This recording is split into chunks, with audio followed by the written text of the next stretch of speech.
So good morning, everyone. Technology problems aside, I think it's going to be an amazing training. I'm really excited to be here with you all and with Durga, who's coming all the way from India to be with us, which is amazing. So just a little bit of orientation to our space this morning. For those of you who don't know me, my name is Monique Lawner, or you can call me Mo, and I'm the director of the advanced training programs at Soul of Yoga. I'm a 500-hour teacher and a CIAYT, which means I'm a yoga therapist, and it is the 500-hour and yoga therapy training that I direct that most of you are in here this morning, which is why you're here. I will be providing some support teaching, the asana teaching, and the mentoring of the dyad rooms, and I'll always be your admin person when Durga is speaking. So you can always reach out to me if there's something you need through the chat.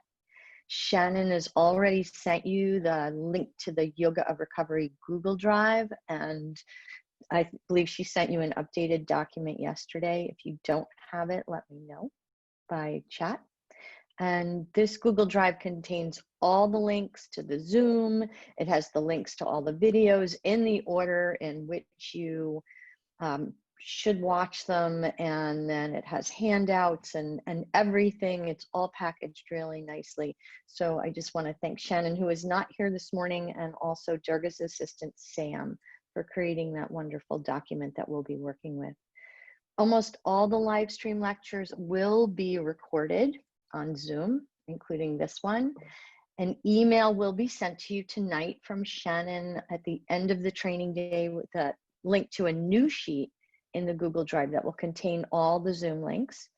You can just simply watch them, and that's fine, and then they'll go away. If you want to hold on to them, you need to download them within 48 hours. That's 2 days. For those of you who are challenged by numbers like I am, so that you can keep them. Otherwise, we delete them to make space for the next day's videos.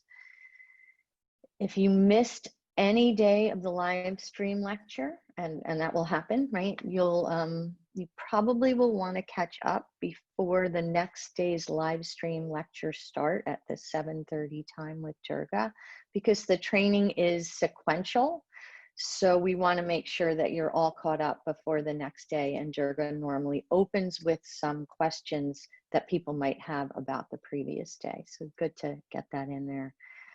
The share circles, which we will do every morning, will not be recorded because they tend to be very personal and intimate, and we prefer that that's just not recorded and everyone feels free to speak as they would like without knowing that it's going out there in the world.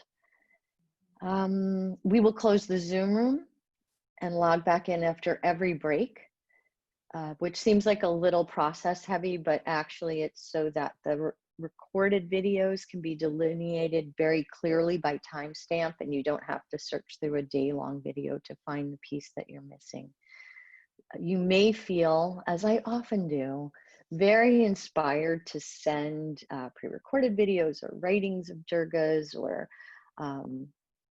the videos of the live stream to other people in your life that you feel might benefit from these teachings. But we still ask, we understand, but we still ask that you don't share any of the videos, any of the handouts with anybody that's not in this course. However, please do feel empowered to share the teachings through the wisdom of your own voice and heart. It's okay to have your cameras off unless you are asking a question. If you're asking a question or sharing, we're going to spotlight you and bring you up onto the screen. So we do need your camera on. And you must have your camera on in order to work in a dyad, which you'll see in the schedule where we do that every day. And the reason we need your camera on is because Zoom will not assign you to a Zoom room, to a dyad room, if your camera's off. And then it just mucks up the whole works, and you end up sitting in in the waiting room and with us, and it's it works if you have your camera on. So every time we come back for dyad, I'll remind you camera's on, and then you'll be sorted into a dyad room. We do want you to ask questions. They are encouraged. If you do have a question for Durga while she's live streaming, please simply type into the chat box. Don't raise your hand because that's a little harder for me to navigate. Put into the chat box, I have a question. I have a question. And I have a list, and I will write your name down. Some of you have done this with me before. I write your name down on the list, and when Durga opens up for questions, we'll take questions in the order in which you posted you had a question.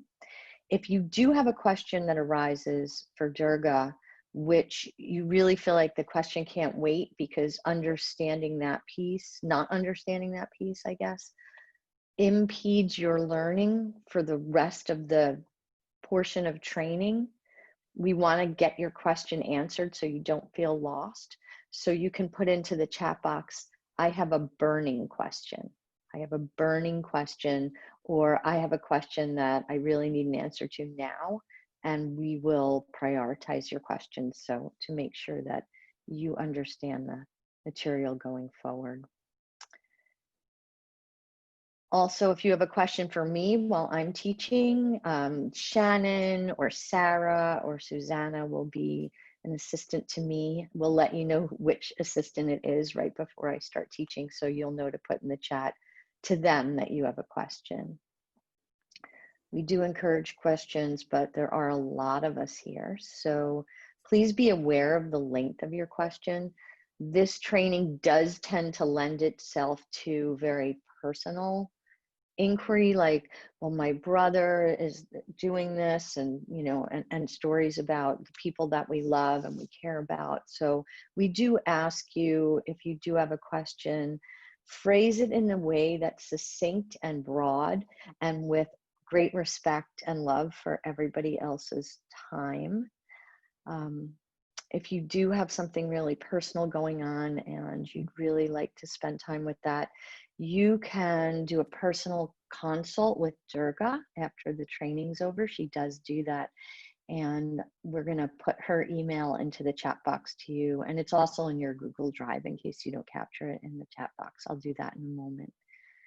Shannon, as many of you know, our dear Shannon, she's normally available by text if you need her, even if she's not on the screen with us. However, this weekend, she is at her best friend's bachelorette gathering. If you need her urgently, of course, she will get back to you. But if it can wait till Monday, that would be great too. And I will post her phone number into the chat, but most of you already have it. I'm also available, but not often immediately because I'm either playing the administrative role or teaching, but I can make myself available either before or after. Actually, I'm going to say after classes because 7:30 is early for me. At some point during this first day, we do ask that you choose a training buddy. Like maybe if someone shares something that really feels like, you know, my soulmate, reach out to that person via private chat, ask them if they'll be your training buddy. If you already know someone, ask them if they'll be your training buddy. If you don't know anybody and you need a training buddy, just private chat me and we'll hook you up. And I think it's important to have a training buddy during these Zoom trainings because it's someone that you can check in with and they can check in with you at the end of the day. And we do ask that you check in with each other because we are socially separate. And when we hit that end meeting button, it can feel like, especially if you live alone, that there's someone that you might want to talk to about what's going on. So any questions on that so far, the admin, the orientation to the space? You can just unmute yourself and speak if you have a question, or you can put it in the chat box.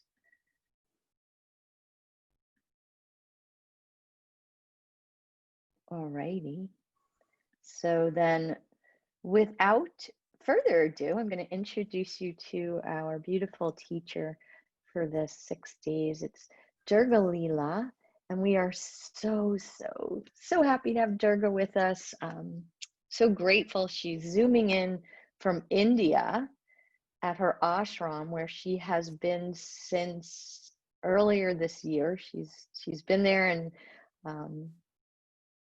this is a 11.5-hour time difference for Durga, which is why there's a lot of pre-recorded video. Obviously at 2:30 to us, she's been well asleep for a few hours. So Durga is a Shivananda trained yoga teacher, and she's an Ayurvedic practitioner, very skilled Ayurvedic practitioner, and she's a CIAYT yoga therapist. She is a pioneer in the field of holistic recovery, and I'm so grateful to Durga that she has managed to adapt, adjust, and accommodate in order to not only not cancel the training this year, thank you, Durga, but rather to make it even better. She's created a beautifully structured, organized, and supportive program that is a combination of live stream and pre-recorded lecture, and this just so perfectly suits these strange and challenging times that we're all in. And it's really no surprise, because Durga is she's a master at turning straw into gold. She's taken her own personal challenges with addiction and life difficulty and turn them into an absolute gift for humanity. And I know that's what you're all going to experience in this next 6 days. She really generously shares of her wisdom with all of us, and she combines this into this transformative process that I know we'll all be transformed by.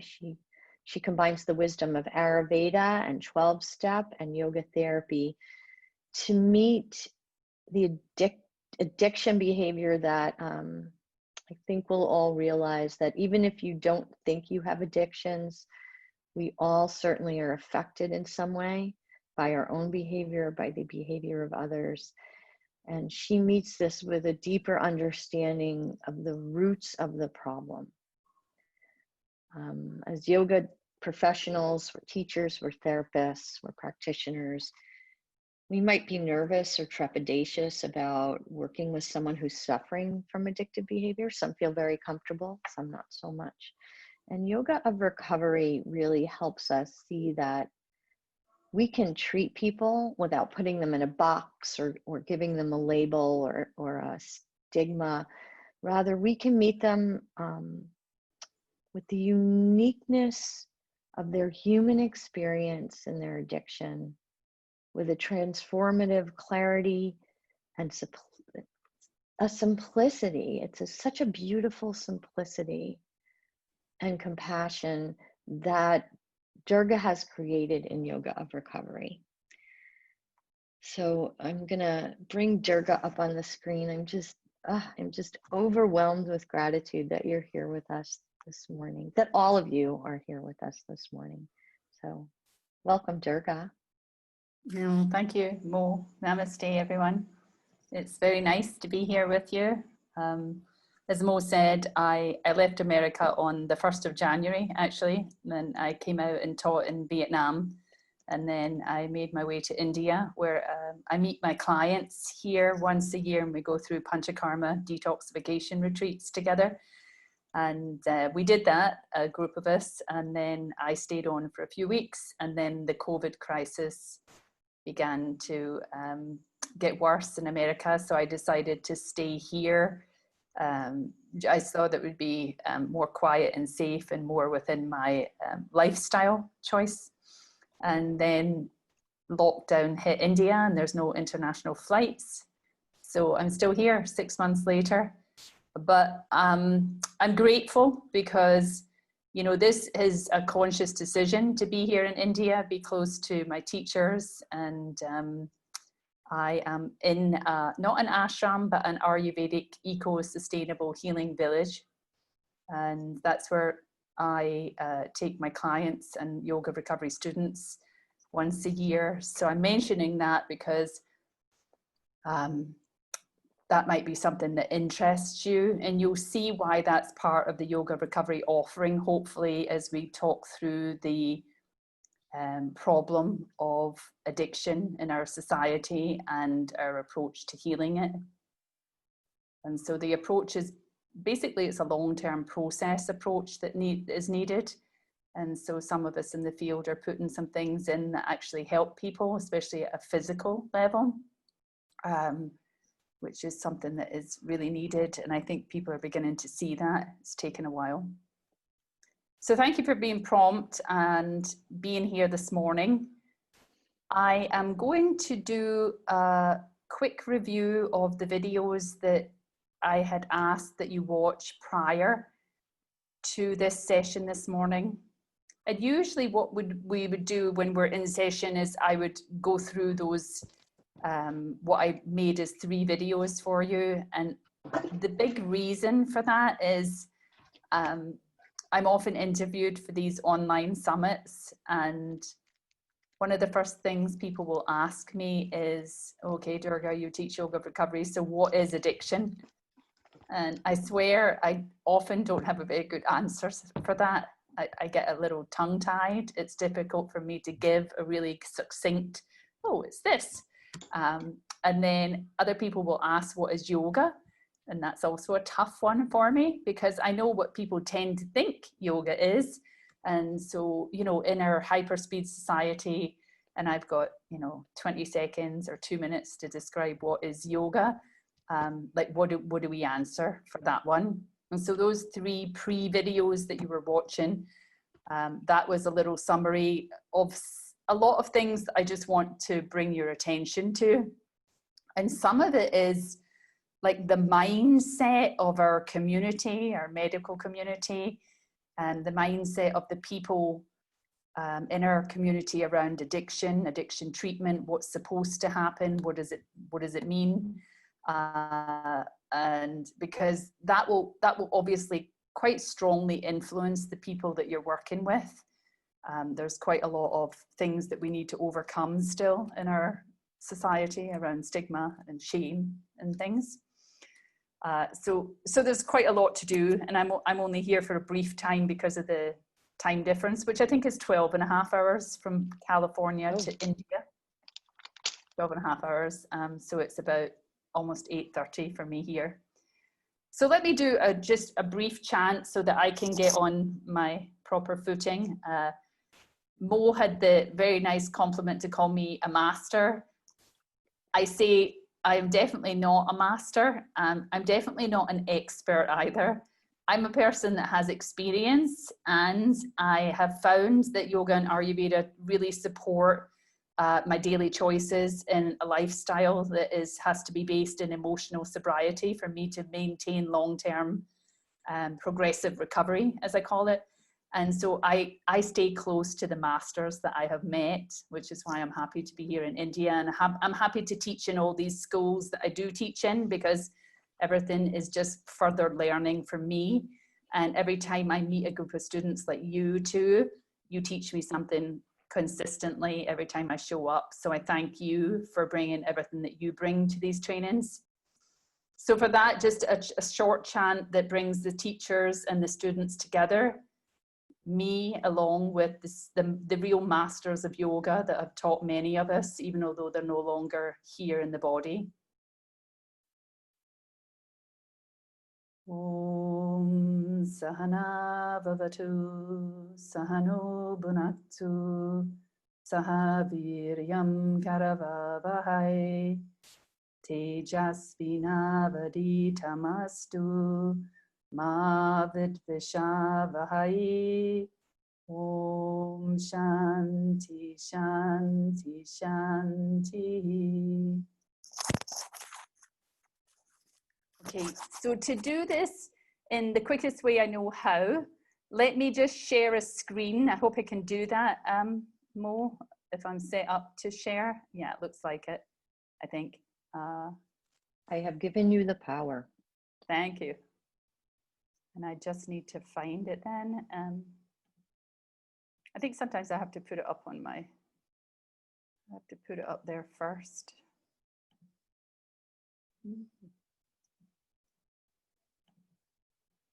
Okay, I'll get there.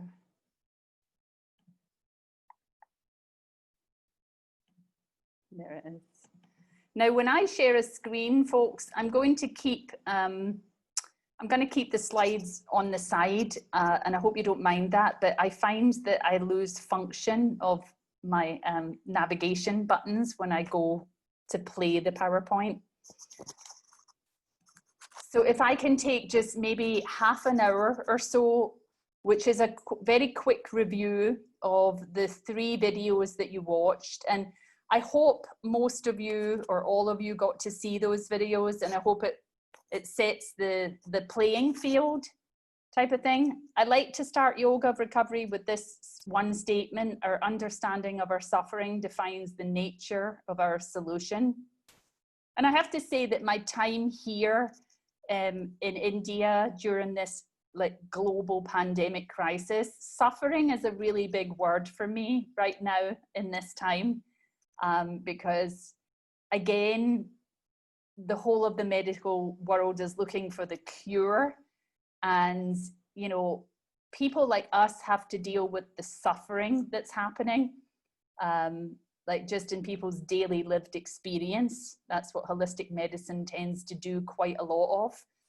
And I told you I have this issue of addiction. What is it? And so I thought it would be really good if you would write your definition of addiction down. So I do believe I gave you these slides as a PDF notes, just so that you can have your own definition of addiction. And sometimes I'll ask people that if they say I'm addicted, and I'll say to them, what is your definition of addiction?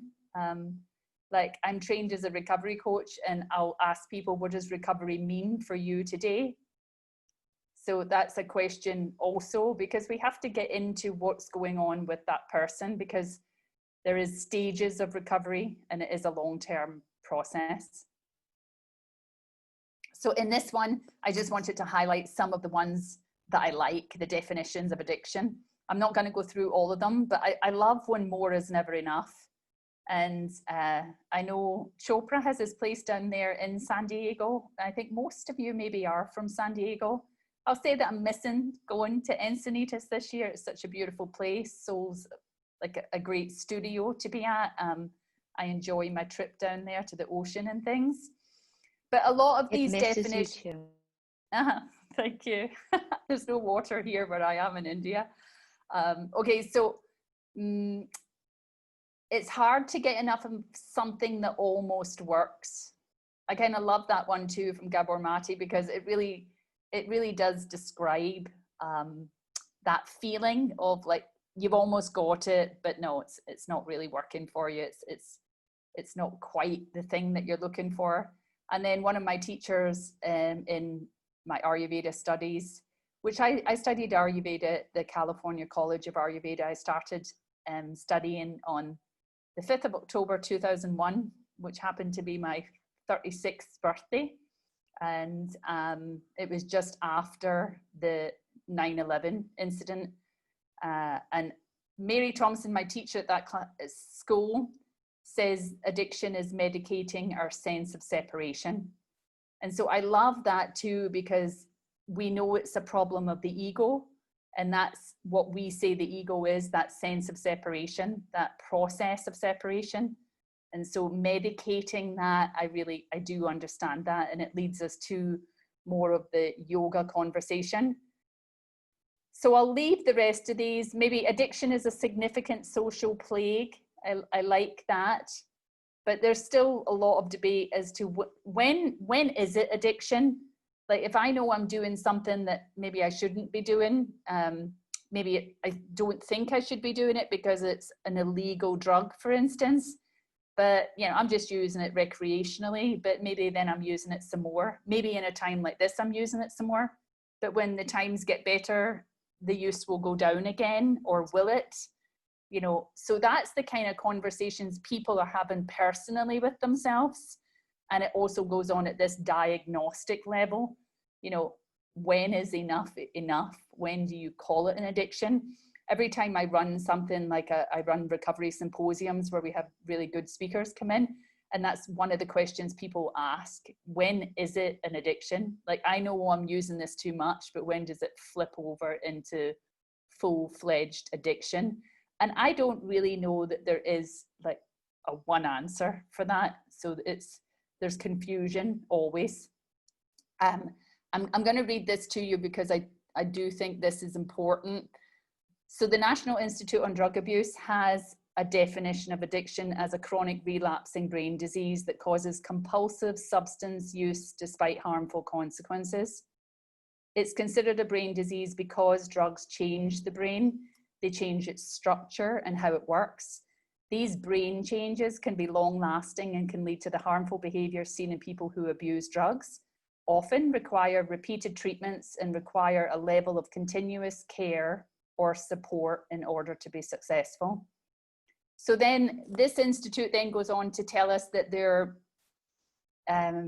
putting together treatment medications. And the first level of treatment medication is for treating withdrawal. And so generally, I want you to think about that. Do you think that's a good idea? Now, this morning, because we have a little bit of material to cover, I don't really have time to get too much feedback from you.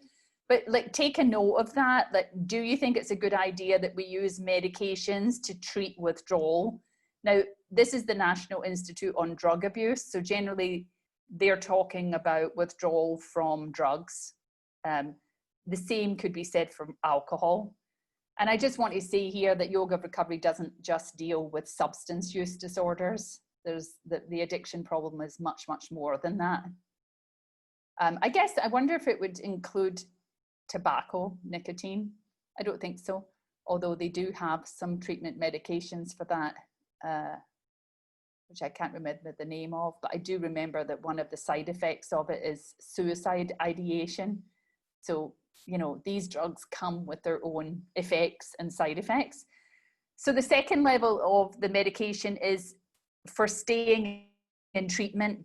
So again, just note for yourself if you think that's a good idea. And I ask this because this is one of the big debates that goes on in the recovery industry. That it was only in the last, I don't know how many years, but certainly within the last decade, that the two big ones allowed medications into their rehab. So the two big ones being Hazelden and Betty Ford, that they used to always have no medication recovery, and now medication has come in the door. And then the third one is preventing relapse. So we're going to get medications for preventing relapse. So again, a thought for you, do you think that's a good idea? And of course, for you, what are you basing it on? Like, a lot of people will say this in the recovery field: is this you practicing medicine without a license? Because we who are not licensed don't really get to say things about the prescription medications, but a lot of people have a lot of strong opinions about them. Now, I'm going to be upfront. I have a little opinion about this last one. It's where I go on a little bit of alert here. And the reason being is this next thing, where they're telling us what triggers for relapse are. So they're telling us that science has taught us that stress, cues linked to the drug experience, e.g., people, places, things, moods, and exposure to drugs are the most common triggers for relapse. Medications are being developed to interfere with these triggers to help patients sustain recovery. So these four words: people, places, things, moods. I'll ask any group that I'm with, can you give me one word that covers that? And the one word is life. So that's life. What's the trigger for relapse? Life. And so the governmental and pharmaceutical agencies are developing medications to protect us from life. And that's a stopping point for me, that I need to think, okay, is that the best we can do to keep people medicated for life because of an original addiction problem? And that's a big hot topic throughout the whole addiction recovery industry. So again, it's something that you would want to think about. I know personally that this is one of the reasons that I do what I do. is because it's easy to create a market of medically supported customers or patients for life under this. But you may also see that as we go through the 6 tenets of yoga recovery, maybe we're saying also that life can be addictive. Effectively, yoga says the mind is addictive. That's what the mind is. Okay, so the next one that we talked about was just this. If it is a disease, addiction, does it relate to different substances? So that's something that I generally ask people. And I gotta say, over the last 10 years or so, people are more inclined to say, yes, all of these things are addictive. So the alcohol is, and I apologize, this says marijuana. Some people do not like the term marijuana, cannabis, drugs, and then pharmaceuticals and nicotine. So, you know, these are changing status to do with they're legal or they're illegal. And it's different from country to country. It's different now from state to state within the USA.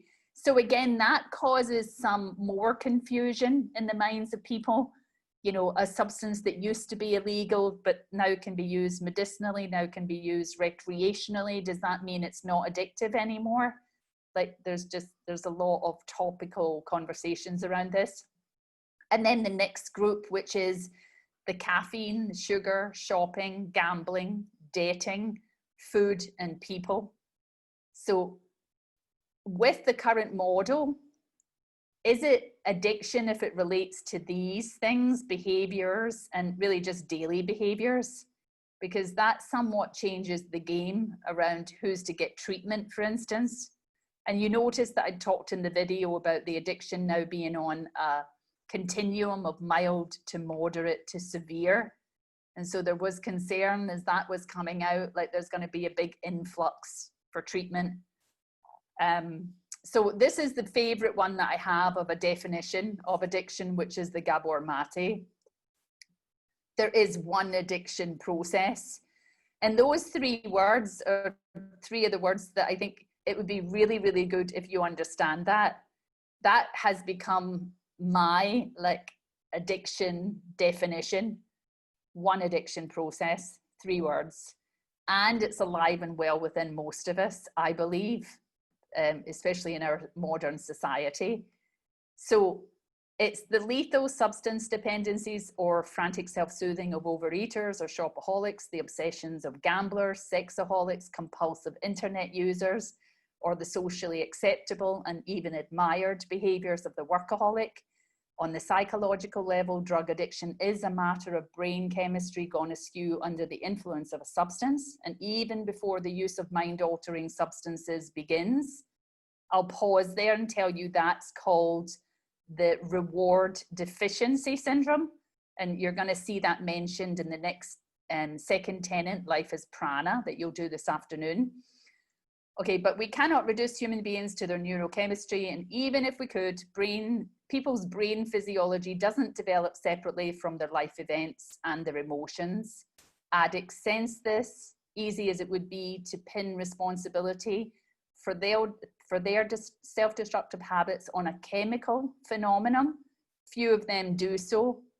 Few of them accept a narrow medical model of addiction as an illness for all the genuine value of that model.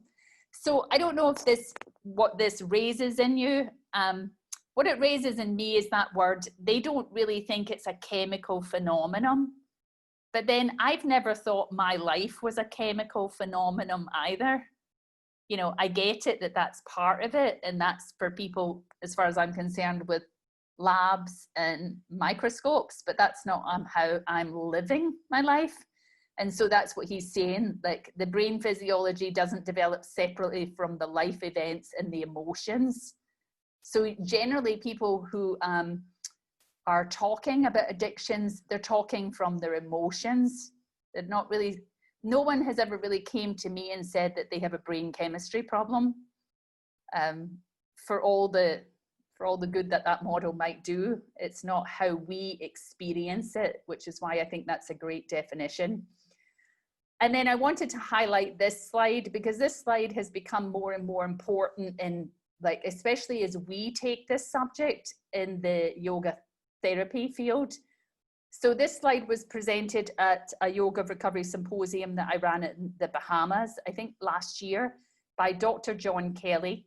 And he runs something called the Recovery Research Institute out of Massachusetts General Hospital, the Harvard research.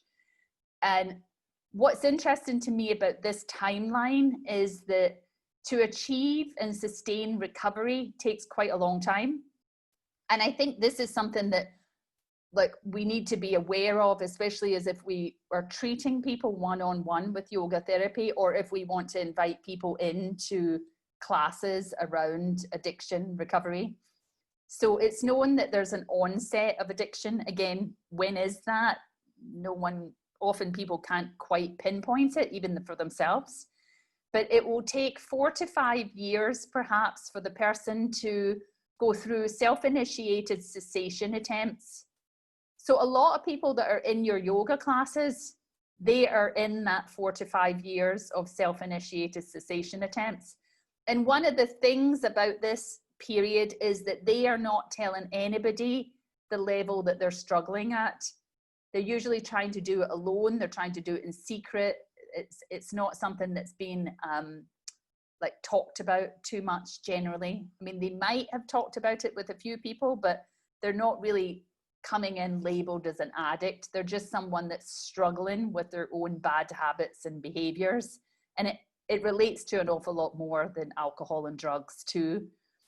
Then there's this next period. So we seek help, and then for a period of up to 8 years, with maybe 4 or 5 treatment episodes or mutual help episodes, like in and out of rehab, in and out of 12-step rooms or other recovery pathways, then somewhere in 8 years, a person might get 1 year of sustained recovery.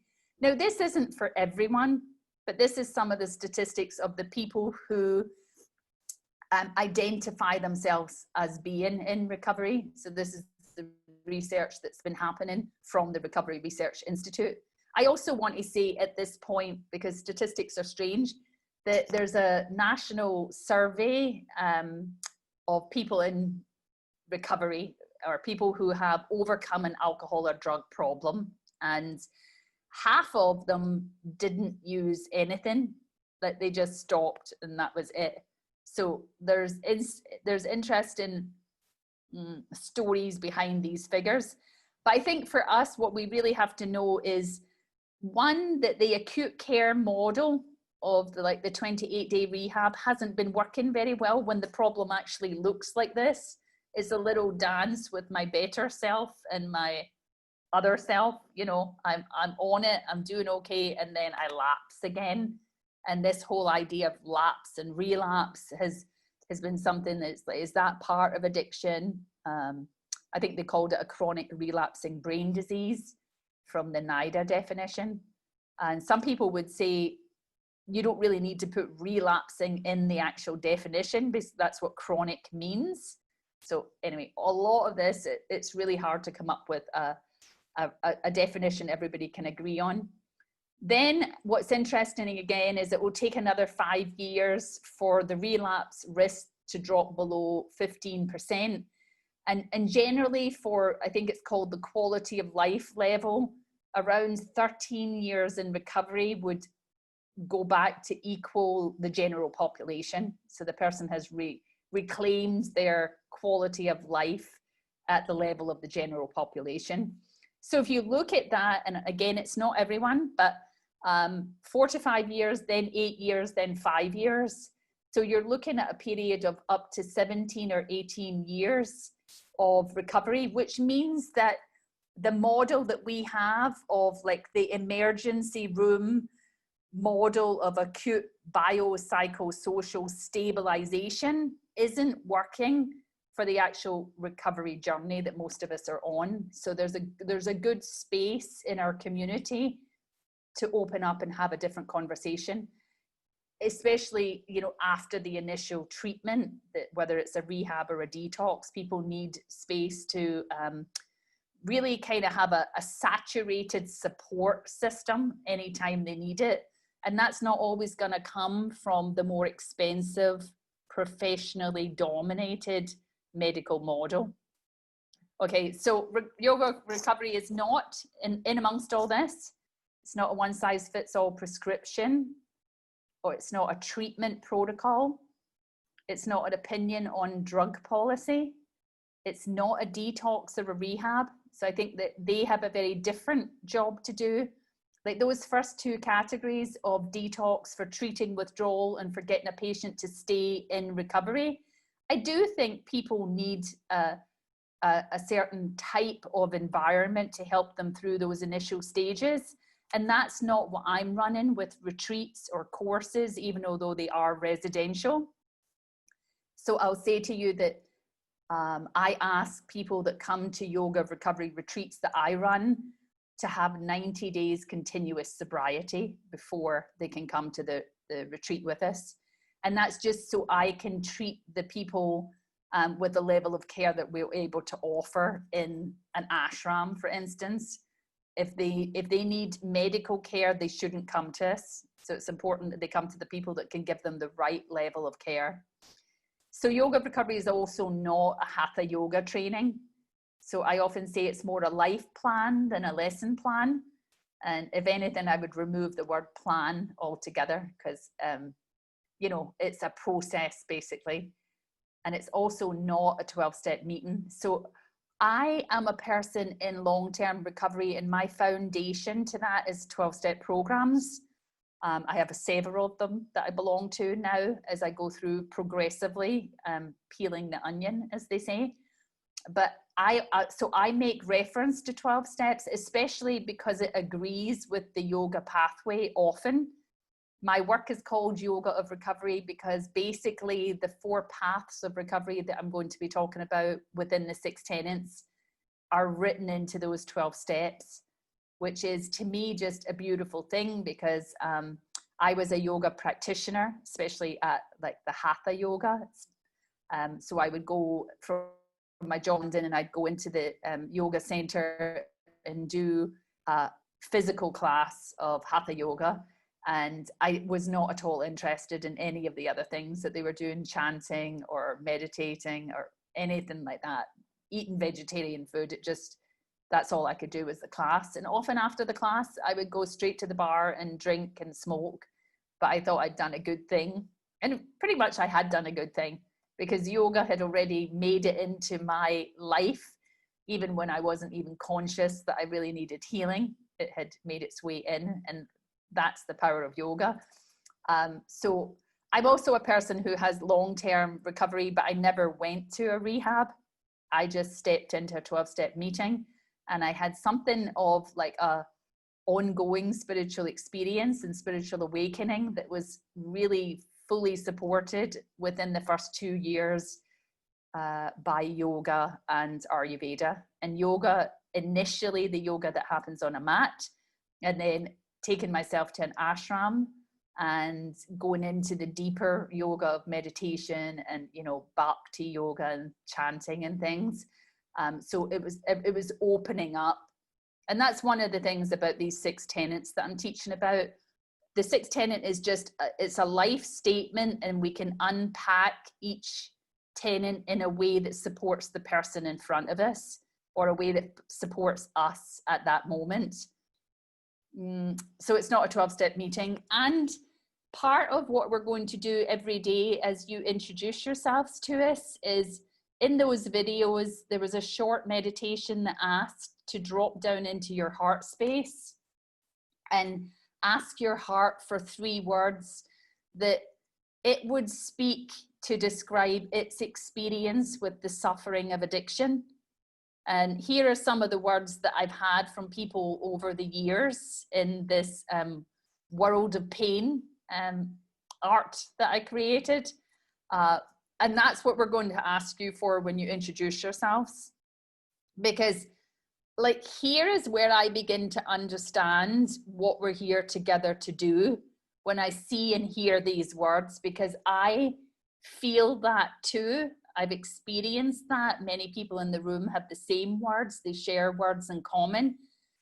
And really, we drop down from this intellectual diagnostic criteria stuff, and we kind of land in the heart and what the heart speaks.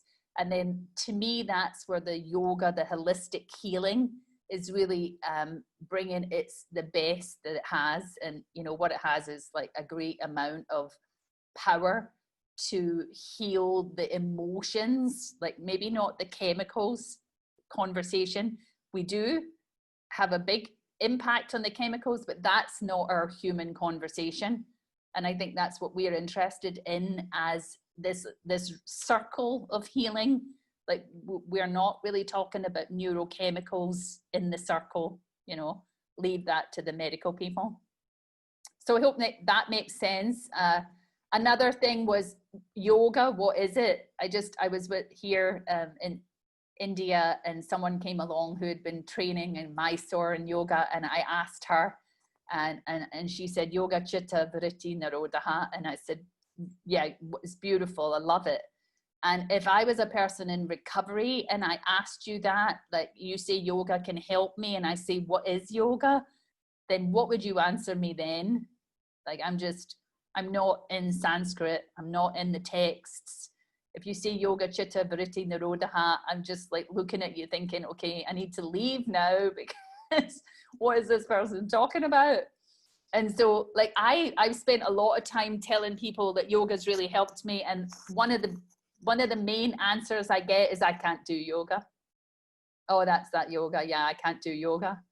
And it's upsetting to me, because I look at the 12 steppers and I think you are doing yoga.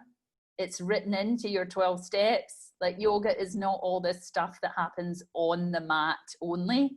There's a lot more to it. And there is something to be said that 12 steppers will often come to yoga practice because their 11th step is prayer and meditation. So they're moving towards a yoga studio or something because they know they have to do this meditation thing, and they're pretty clueless, and maybe it will happen if I go to a yoga class. So that's a little bit of the interest, but also, you know, they just know that they need to deal with their stress levels and things too. But there is an invitation to yoga, and like, really, what is it? So the whole of yoga recovery is, just from my training, is look at the roots of our addictive behaviors. Treat the roots, not the symptoms. So that was one of the first things I was taught in my Ayurveda class. Treat the roots, not the symptoms. It's really the deeper look into, why is this arising? So it goes that it is the nature of humans to create narrative, which is our emotional storylines, basically. And then really the roots is, as healers, we allow the story to be told.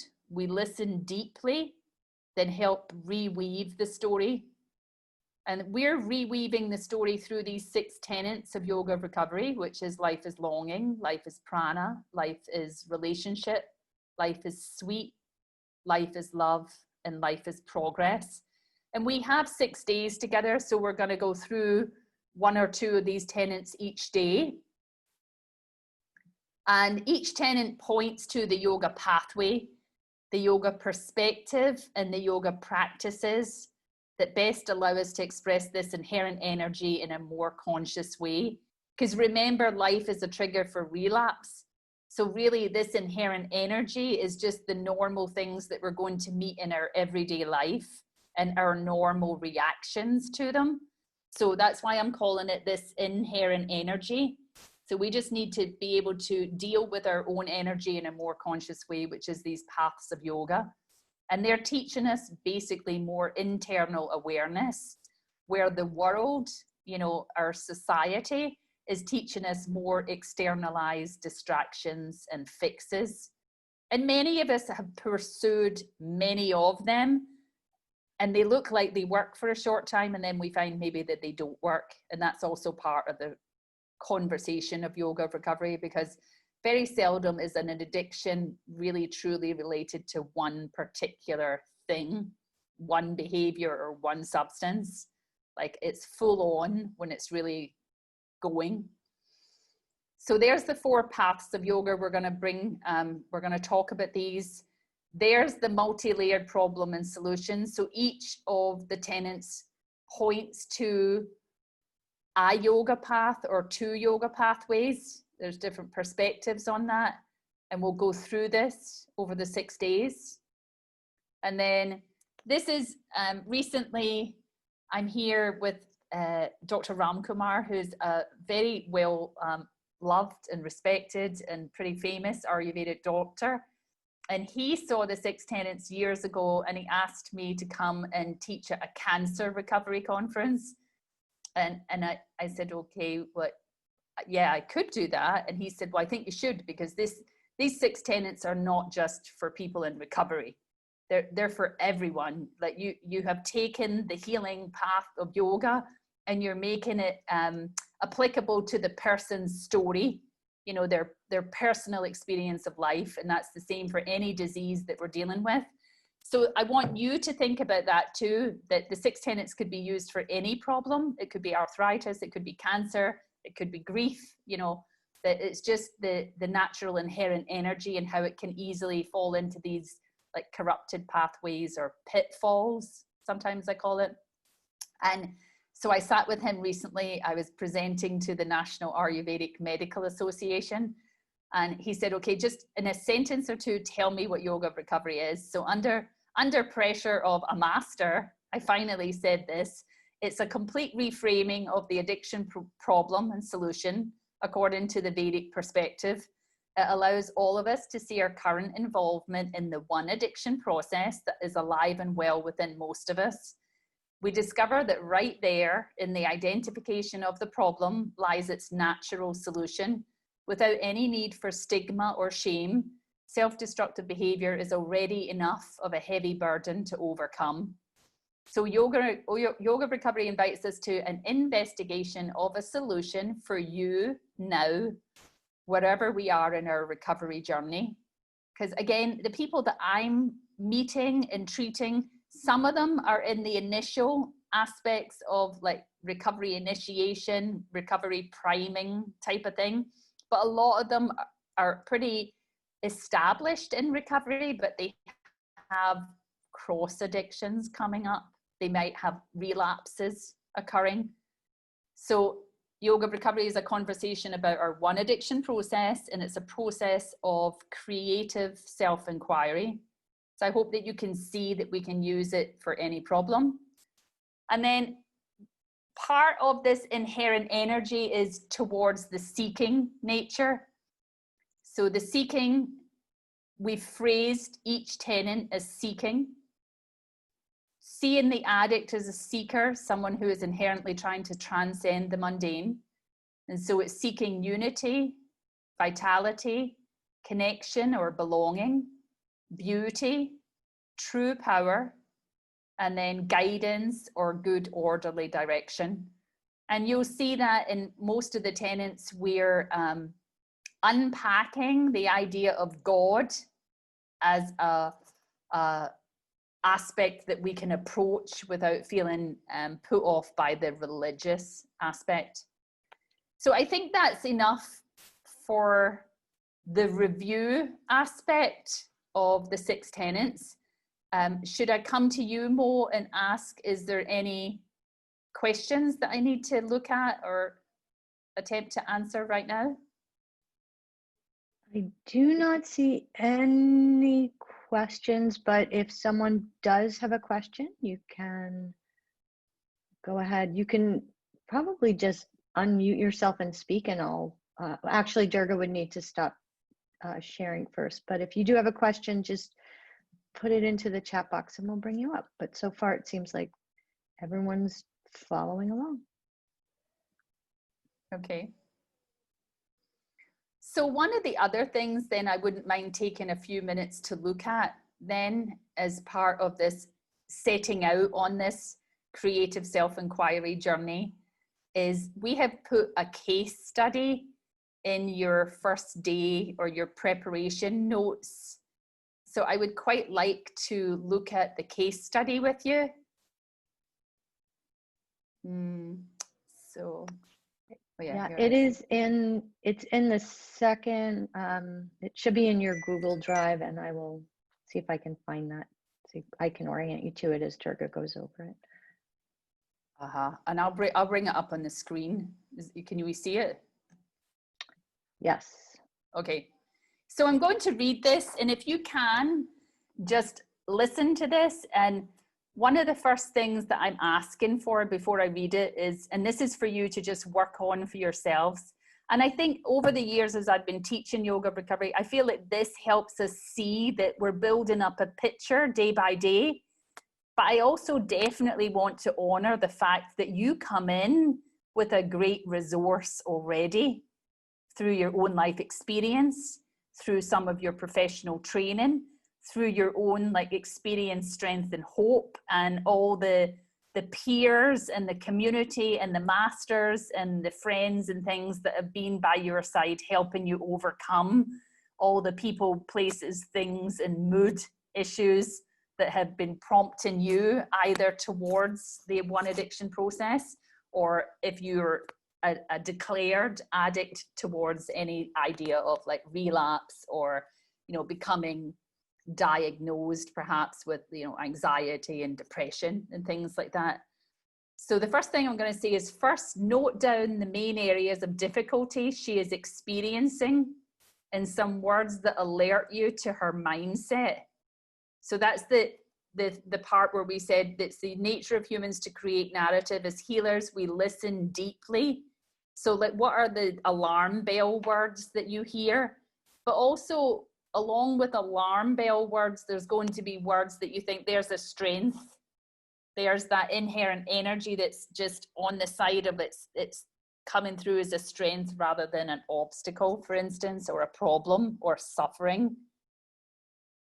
So also make brief notes on what you currently have in your toolbox to offer her as we begin our course. So I want you to honor the conversation that you could have today with this person. And that might be because you're trained in yoga, or maybe you're a therapist or a social worker. I train all sorts of people. So I always want to be cumulative on people's knowledge and experience.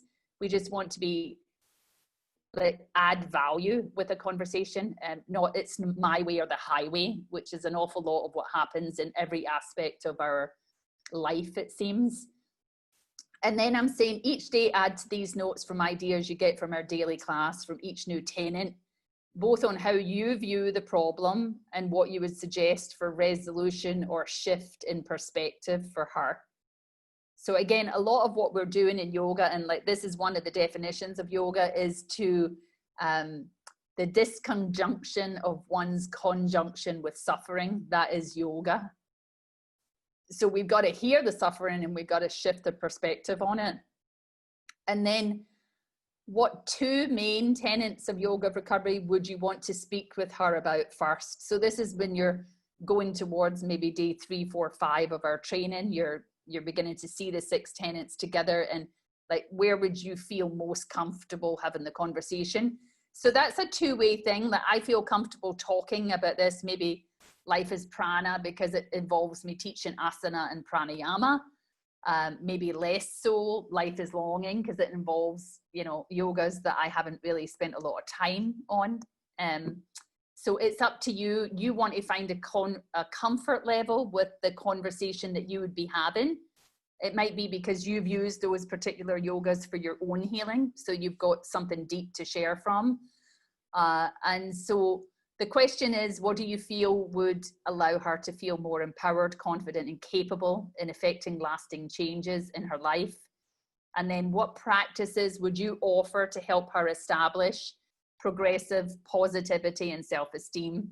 And practices, you're going to have some sessions with Mo where you're going to practice the asana, pranayama, those types of practices. You'll be in practice, and then Mo's giving you time to put together practices for states of being. So you'll have some practice with that, I think 3 or 4 days of the course here. So this was written for me just recently. I was talking to someone who, you know, I meet people with addiction problems everywhere I go. It's my dharma, I guess. And I said to someone, hey, can you write that down? Because I'm just about to go and teach. And so this really nice young woman wrote the case for me. And so this is ongoing right now. And she wouldn't mind hearing from you guys. So if anybody wants to share their stuff with me at the end of this, you could email it to me. So Anna's a 39-year-old single female who works as a counsellor to disadvantaged youth. About once a year, due to some big problem she can't take anymore, she changes job. She's been struggling with anxiety and depression since 15 years old when her father died of cancer, feelings that have likely been present since early childhood.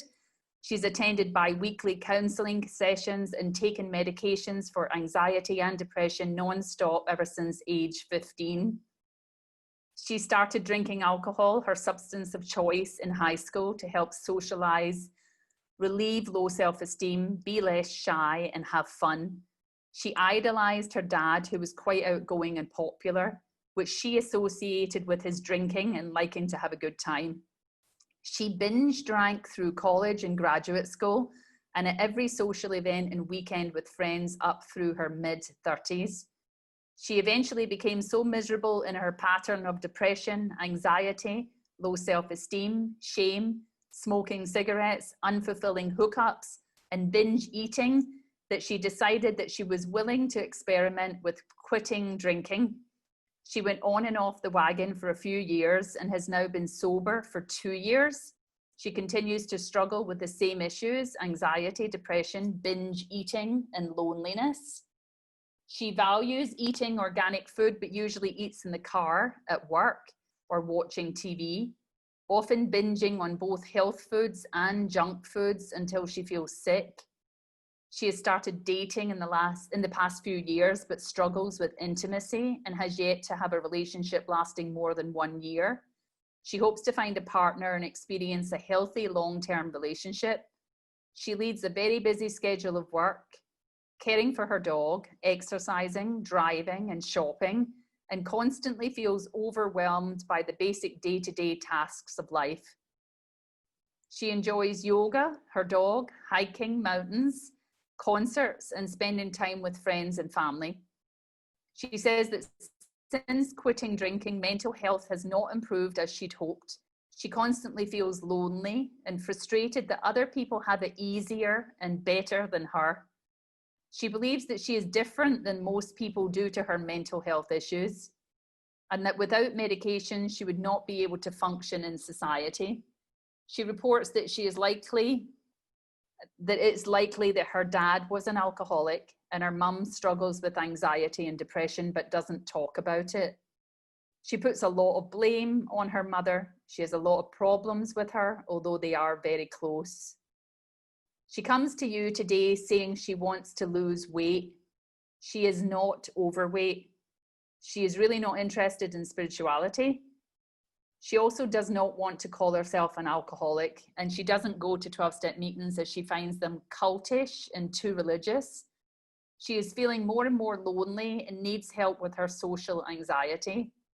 She attends a Y12SR class once a week and likes the teacher and the group. She has dated some sober men recently, but she is the one to end the relationship, citing relapse and emotional unavailability. Obviously in the men, not in her. And that's Anna's story. Y12SR is Nikki Meyer's yoga 12-step recovery, where they do a straight up yoga class with a 12-step meeting, which is not a formal 12-step meeting, but it still is a combination of a yoga class and a 12-step meeting. So that's the case that I thought it would be useful if you just keep going back to this. And I also believe that we are going to have you you're going to write out your own case, and then you're going to swap that with someone else and talk about a case. It can be your case or someone you know, or a case that you make up. You're going to have a one-on-one session with someone who's written a case, and you're going to talk them through the case that they presented to you. So I wanted to bring that up because it's a way for you to check in, and it's certainly, there's a case, and I want to share with you that almost every single client that I sit with gives me a similar story to this. And the first thing I feel is overwhelmed. And I often think, oh my God, what can I possibly do to help this person? Because it's like a deluge of all these different aspects that aren't working. And often they've tried many things. And I want the 6 tenets is a way for me to stabilize in like what yoga really offers, and to help stabilize myself as I face the narrative of this addiction story in my professional life. So it keeps me stable, because those are points that I can unpack. And when I say unpack, there's deep yogic wisdom in each of the tenets, but we need to bring that yogic wisdom in and let it become an experience and a lived experience for us. But we have to know why we want to embrace that. And I want to embrace yoga because of the problematic behavior that I have. So it's bringing yoga to the person, and the problem that's being expressed. So we're finding the need within their narrative, not just telling people they should do yoga because it's some holy or healthy thing to do, because that tends not to work too well. So I hope that makes sense. And I'm gonna look for Mo again in a moment, because I think I'm finished with that. And I don't know if Mo has any questions that she wants to share with me. But we do want to move into having a session on the first tenet, which is life is longing. There you are, Mo. Don't see. Hi, sorry. I Okay. don't see any questions yet. Okay. So I think there was some questions about where is that, and that's the update that came with the Shannon's last email. Was we added a document, and that's the case study document. So it was in the pre-videos, and I think it was just right there, case study PDF. Yes. That's there. It looks like people found it, so we're good. Okay, beautiful. Okay. So I think I am now going to take a few moments to go through the first tenet. Life is longing, or is it introductions, Mo? Let me check the schedule. I think today's schedule, it actually said I do life is longing and then introductions, whereas the other mornings it was a review, then introductions, and then the new tenet. Yeah, we have life is longing from 8:30 to 9:30, and student introductions from 9:30 to 10:30. Mm-hmm. So I am. However you change that into your time zone, I couldn't even begin to do. Yeah, no, it's that half hour. It's a mystery. It is. How India Right. ends up 12 and a half hours different. How does that happen? Anyway, we'll go to the first tenet of yoga recovery. So I've given you that background. And so what I wanted to do is I wanted to look at the roots of the addictive behavior, and I'm going to share this with you. You're seeing this? Yeah. This is about maybe about 18 slides, and I'm going to take maybe 40 minutes or something to go through this. So this is where we started, the disease concept, and we're looking out into our world. And when we look out into our world, we find the Western medical model and its definition of disease. So the diagnostic criteria of the DSM, or the International Classification of Disease from the World Health Organization. And there's a lot going on out there. One of the main things is that the allopathic model is a disease-based medicine model, whereas holistic healing tends to be person-centered planetary medicine. So there's a difference. So when we look at addiction, is it a disease? And then we'll say, okay, Here's what yoga says disease is. So yoga says disease is spiritual ignorance. The Sanskrit word avidya. So vidya being knowledge, avidya without knowledge. So without knowledge of our true essential nature, we become diseased. Yoga's sister science, Ayurveda, says all disease is because we're forgetting our true nature as spirit. So it's saying exactly the same thing as yoga. It's just saying it is slightly differently worded. They are sister science. And then I can put 12-step programs here because they also take this same perspective that addiction is a spiritual malady. So there's a starting point. Now, I can't add the Western medical model at that same level because they don't have the spiritual perspective. And when we looked at the NIDA definition of addiction is a chronic relapsing brain disease. So they're dealing with the physical body, and they tend to be dealing especially around the recent conversations of neuroscience. They're dealing with chemicals of the brain. And, you know, just to say for us in yoga, the brain is not the mind. So the brain is an organ in the body, and it's important, but it's not the be all end all. Like really, if there was an organ in the body that was important in yoga and Ayurveda, it would be the heart, it would be the large intestine. You know, there's other like very key sites for us, the lungs, you know. So as an outset, this is what we have. Yoga, Ayurveda, 12 steps say, yeah, it is a disease. It's a dis-ease, and everybody has this disease of forgetting our true nature. And so from there, we can just say, well, look at us, we're spirit embodied. And for all of us, there's some aspect of remembrance.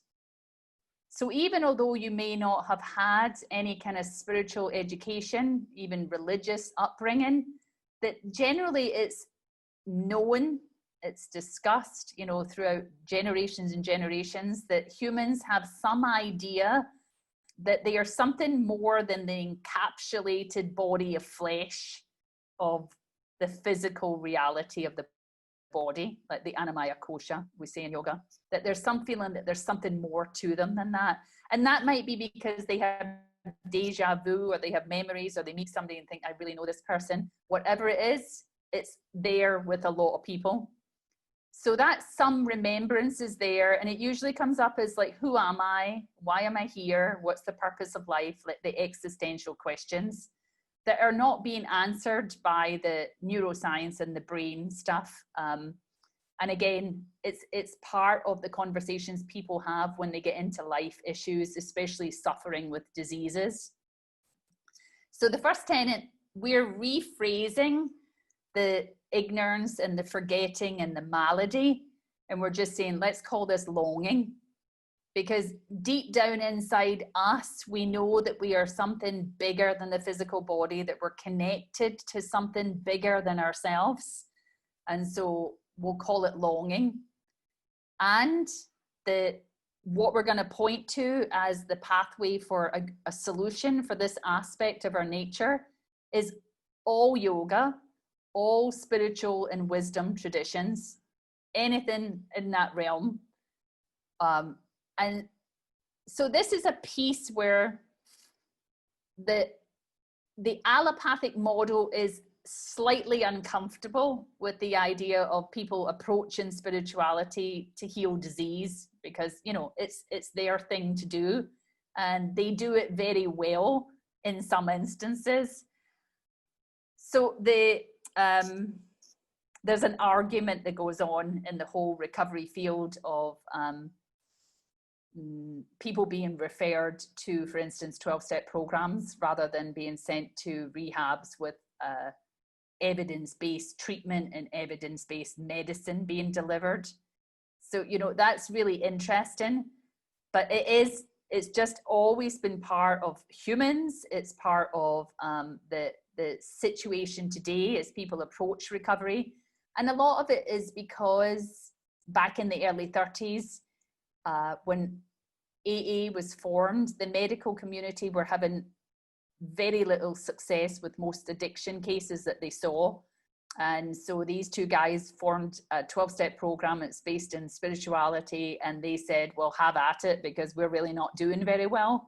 And so 12 steps has always been there as this complementary or alternative to the allopathic medicine model. Personally, what you'll really understand if you consider what happens is these are not mutually exclusive.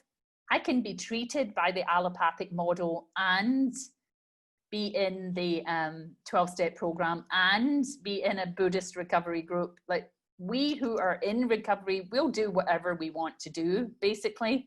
But the media and the kind of argument is like, who's going to get the funding, or who's going to get the my way is the right way kind of stamp of approval.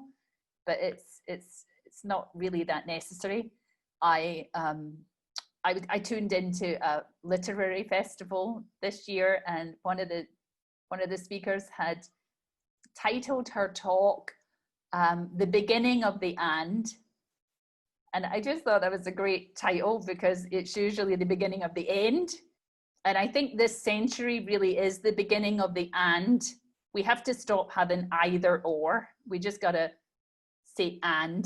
This and that, not this or that. And that's moving towards holistic healing, I think. So I've said all yoga, and then I'm going to say really it's Jnana Yoga, the yoga of knowledge, also known as Vedanta, and Bhakti Yoga. And I'm going to say that is because they are known as the perennial paths, that as a man conceives of life beyond the physical, it usually comes up in one of two ways. The person that sees for Bhakti, they see a connection with a higher power, a personified aspect that they call God. And then there's other people that see that there's a creative intelligence that runs the whole of the universe, and they consider that intelligence to be the core of their essential being. So that's the difference between those two. In the great scheme of this conversation, what the difference is yoga offers you a spiritual pathway, one with God, and the other one doesn't necessarily call for a belief in God. It calls for a belief in consciousness. The path of God is up to you. Like, if you want to call that consciousness God, then have at it. If that's what makes your heart happy, then that's the way to go. And that's the beautiful allowing aspect of yoga, because it's conversant with every aspect of your nature and all the different emotional temperaments. So it's not going to force fit a solution that doesn't meet your heart's desire. So your emotional temperament will bring you to the path that most suits you. And at this level, we're really looking at something like the kleshas. So under avidya, the first klesha of ignorance, and that phrased here is our deep-seated habitual forgetfulness of our true self. Again, I like that, because that deep-seated habitualness of that forgetfulness means that even once we resolve maybe the initial addictive problem, that forgetfulness will maybe arise again, and we'll find ourselves over here in a phrase that's often used as the whack-a-mole. Like, I gave up cigarettes and then now I'm chewing nicotine gum addictively. You know, it's the whack-a-mole effect. So I'm still in this habitual forgetfulness. And this is at the deep level of the spiritual suffering as well. So our sufferings are due not to the things of the world, but to our attitude towards those things. So attitude really matters. And then under this, we have the kleshas, the egoism, likes, dislikes, and clinging to mundane life. So I like the fact that the kleshas are known as the afflictions, and yoga is always dealing with the afflictions. And yoga of recovery, we're dealing with the addictions, but they're actually very close to the afflictions, especially when you take life as one of the triggers for relapse, if you see what we're saying. Okay, so Here is a quote that I wanted to share with you from Swami Adiswarananda in his book. If you ever have a chance to read this book, it's pretty hefty, but it's a good book, Meditation and Its Practices. And he is coming from the Ramakrishna Math, the Vedanta Society. And he says the essence of bondage is egocentricity, which does not let us perceive things as they are. The ego must have things it cannot have and does not need. It longs for the impossible and seeks the unattainable. The ego perpetually strains itself looking for real solutions for problems that are imaginary. Liberation is a transformation from egocentricity to ego transcendence, from unconscious and automatic living to free and spontaneous living, from the depths of inertia to the heights of illumination. So I love that, because I think that's the world that we live in, the world that is constantly appealing to that sense of separate self. It's a world that is constantly telling us that there's something at fault or something wrong with that. We're incomplete as ourself. And then it's also telling us that here's the things that you can have to make that go away. And a lot of us fall into that, and we try and run after those things. And some of us even get all of them, and then we still feel that hole in the soul. And so this deeper spiritual resolution for the addictions is available to us at any time. And then what I'm going to say to you is, if this is not where you want to go, like Our Lady Anna says, she doesn't want a spiritual solution. So like, I wouldn't raise this with her, because she's told me she's not interested in that. But I have people who come to me and say, like, I really think it's something to do with like connection to the universal intelligence, but I don't call that God. So where do I go with that? And, you know, this idea of the kleshas, this idea of jnana yoga, that's where we go. And so we want to know, and we want to tell people, yeah, there's a path for you, of course. Yeah. You know, there's a path for all of us. We all have a chance to self-realize. Okay, so that's my computer's taking a pause. So let us take a pause for a moment. Mo? Yeah, do you have a question? If you would like to take it. I'd love to. Can you stop sharing screen? Is that possible? Oh, I hope so. Let me see. No, okay. I got the little beach ball thing going. Okay. I'm just going to ask then for Stacy. I'm not going to bring you up on screen, Stacy, but can you unmute yourself and ask the question? Okay, good. Yes, I can. Oh, there you are. Okay, I can bring Stacy up. Hold on. Okay. Hold on, Stacy. There you go. Hi. Good morning. Hello. So the question that I had is, you know, I've had clients where they may kind of reject the idea of God, higher power in that sense, but they also seem to reject the idea of there being something larger, this higher consciousness, this, you know, universal consciousness. And I'm not sure how to sometimes get around that. And so since Durga, you were speaking about that, I wanted to kind of get your sense on how would you approach somebody who seems to want to reject both concepts. Mm-hmm. So it's a good question, and I think it's always going to be something that we face. And I would say that the other tenets are going to meet us at different levels. Like for instance, Life is Sweet meets us at a sense level. Life is Relationship, it meets us at a relational level. But then, you know, the main thrust behind that is a relation to a chosen higher power. But then also Life is Prana meets us at the a relationship with the universal life force energy. And then like that's the conversation where we're talking about there's like a healthy prana, there's a healing power, there's the power that raises the sun in the morning. Like are you understanding that there's that universal power, like the moon phases and the sun, and then we step into sun salutation. So Okay. sun salutation becomes something that is devoted and honoring and respectful of a greater power than us, and that we all live with, we live with those rhythms, the whole of the planet. And so again, we're taking away the idea of personified God, or this conversation about, you're going to see me call it this in a moment, the great philosophical debate. Okay. And we're going to go through each of the tenets and present ways that, just generally the person would be approachable through this doorway without having to go into a big debate with them, because we just want to get them to action something so that they feel better, that they also feel validated and heard and respected, and that they can live their life with dignity and choice, and hopefully self-constructive choice rather than self-destructive choice. Because if they're sitting with us, they're looking for some help, Mm-hmm.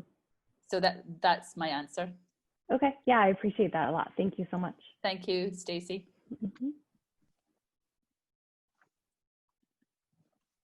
Okay, Mo? One more question. Okay.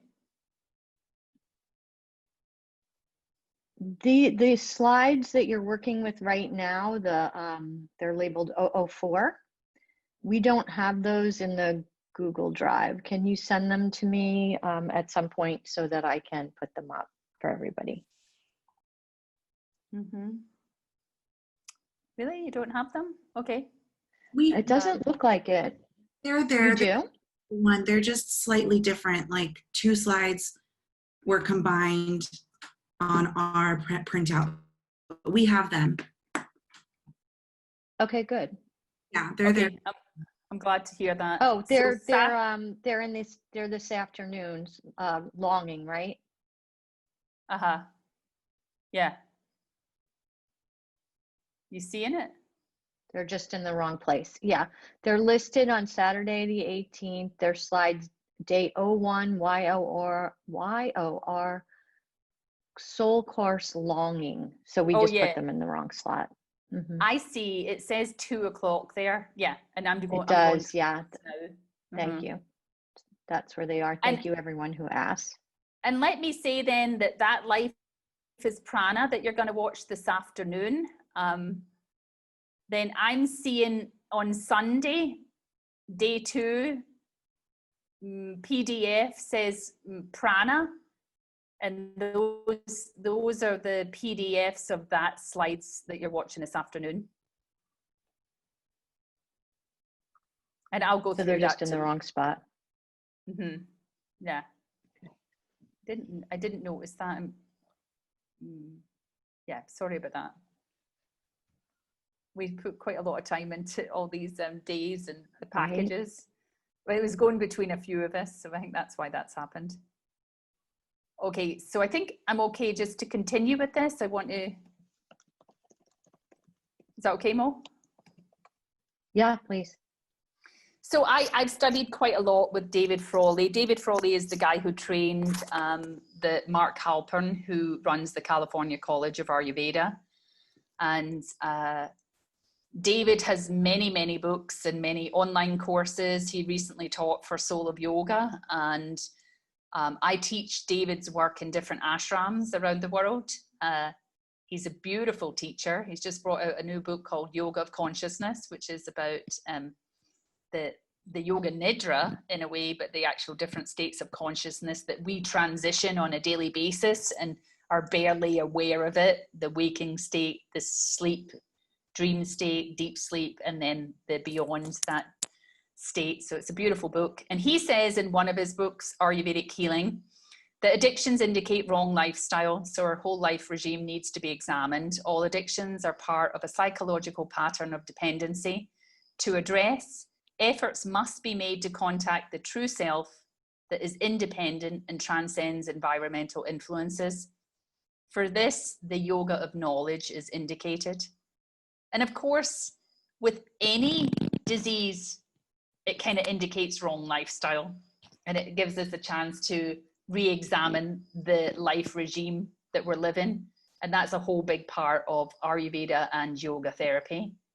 But I love how he phrases that, you know, to go beyond that psychological pattern of dependency, that we connect with our own true self, independent and transcending environmental influences.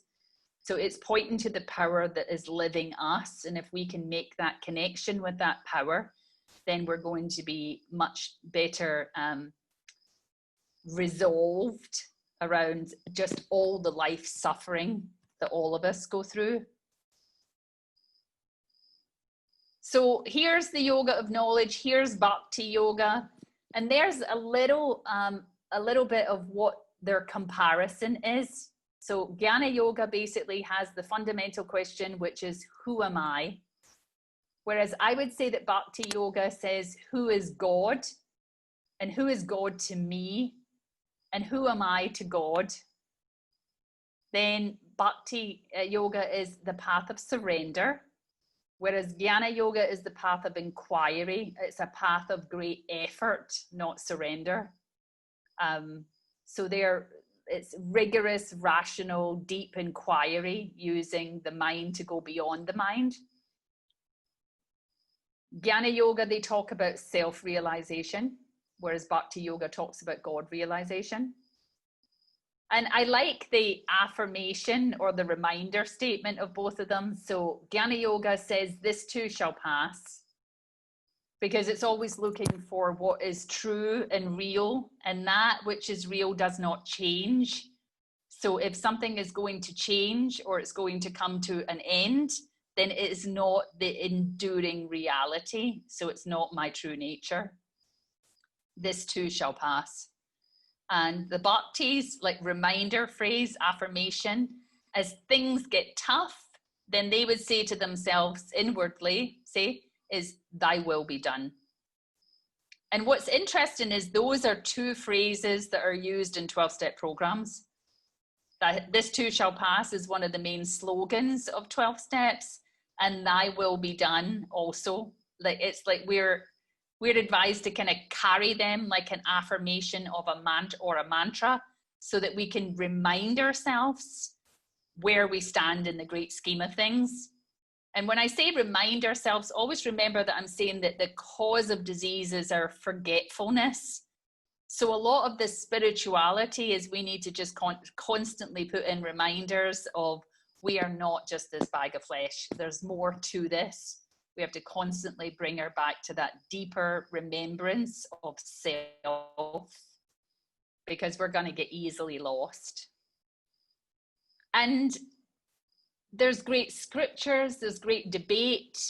Jnana yoga is somewhere along the lines of the Buddhism, like there's similar pathways. They get rid of the middleman as such.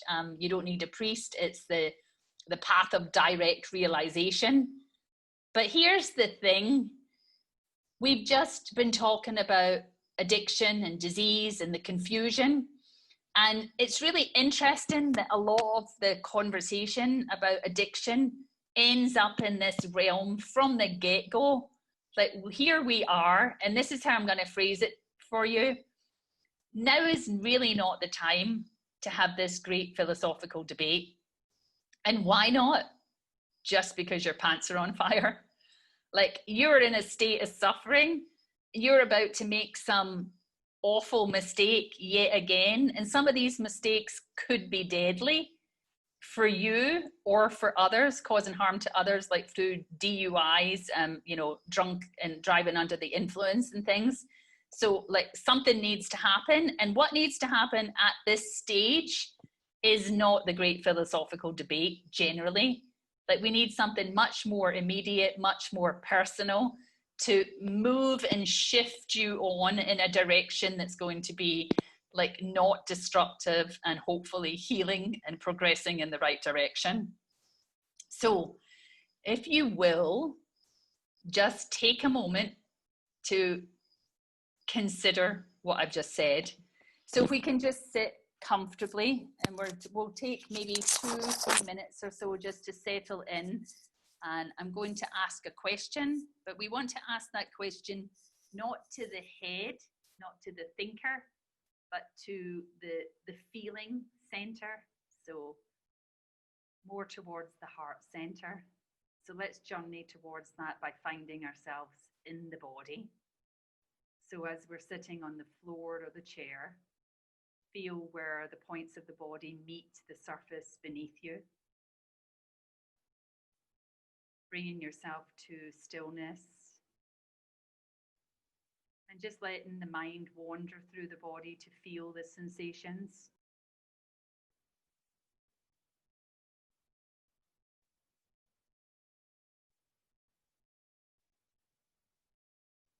And then bring your mind's attention to the movement of the breath. So just bringing your attention to the breath without any need to fix or control it or change it. Just be with the breath, following the inhalation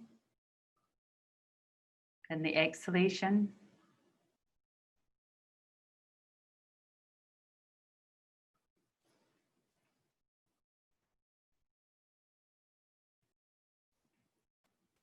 And then with the next inhalation, begin to feel as if that inhalation is arriving right at the center of your chest, drawing the air in around the heart center.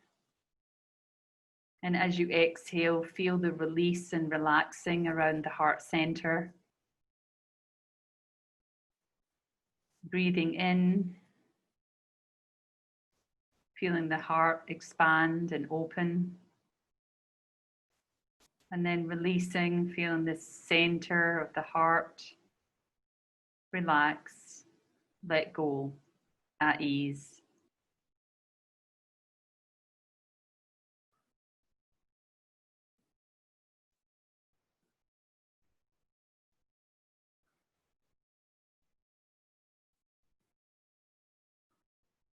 And let your heart know that you're going to listen to it, especially as you send your attention, resting it gently at that heart center. We've come to ask our heart a question. And so the question is, what do I long for? What do I long for? What is my deepest heartfelt desire? My deepest longing?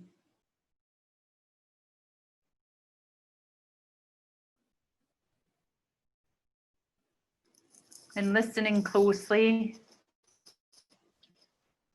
And if you have something that your heart speaks, maybe just note it down for yourself, because that's something that we want to come to in our life, reminding ourselves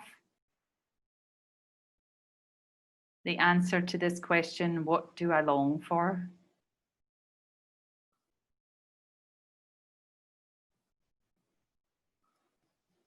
And then your next inhalation, just make a fist with your hand, open the hand, bring some life back to the fingers, move your head from side to side, come to eyes open. And so if you want to, just note that down for yourself, what came up for you, what your heart spoke. In this question, what do you long for?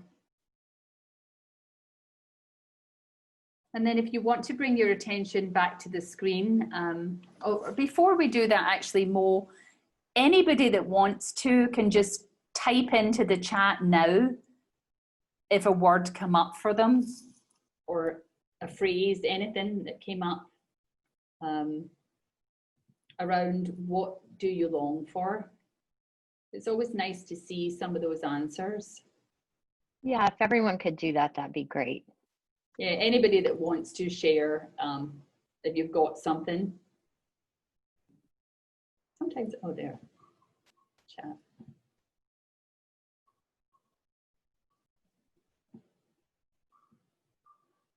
Okay, so I'm just gonna see balance, safety, feel valued maybe, freedom, intimate connection, simplicity, peace, freedom, contentment, God, love, smiles, love, wholeness, unconditional love, connection, self-expression, give care and love, deep connection, joy, secureness, acceptance, belonging, love, contentment, a sense of ease, myself, contentment. So beautiful. Oh, there's more: contentment, connection, purpose, peace, belonging, camaraderie, love. I had a vision of me holding my future children, singing to them. Beautiful.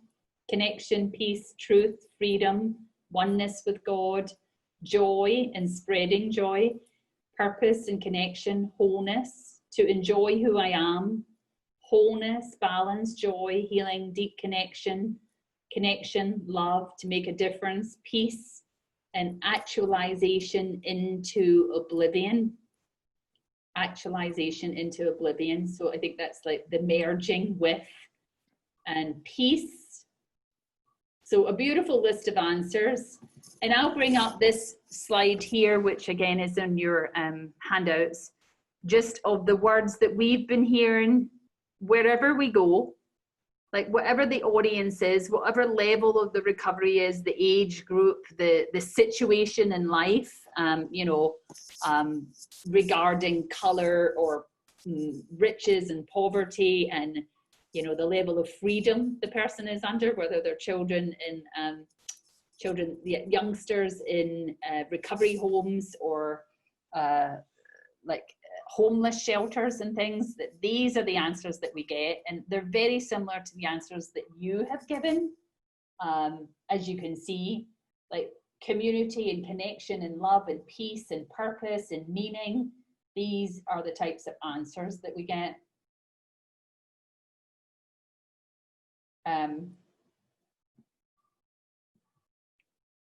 So I see a question there, Mo, but I'm just going to continue with this and take it in a moment. So okay. Here's one of the things that I just want to say as I hear these answers, especially as the conversation that we've been having. With these words, with this longing, would you want to medicate that away?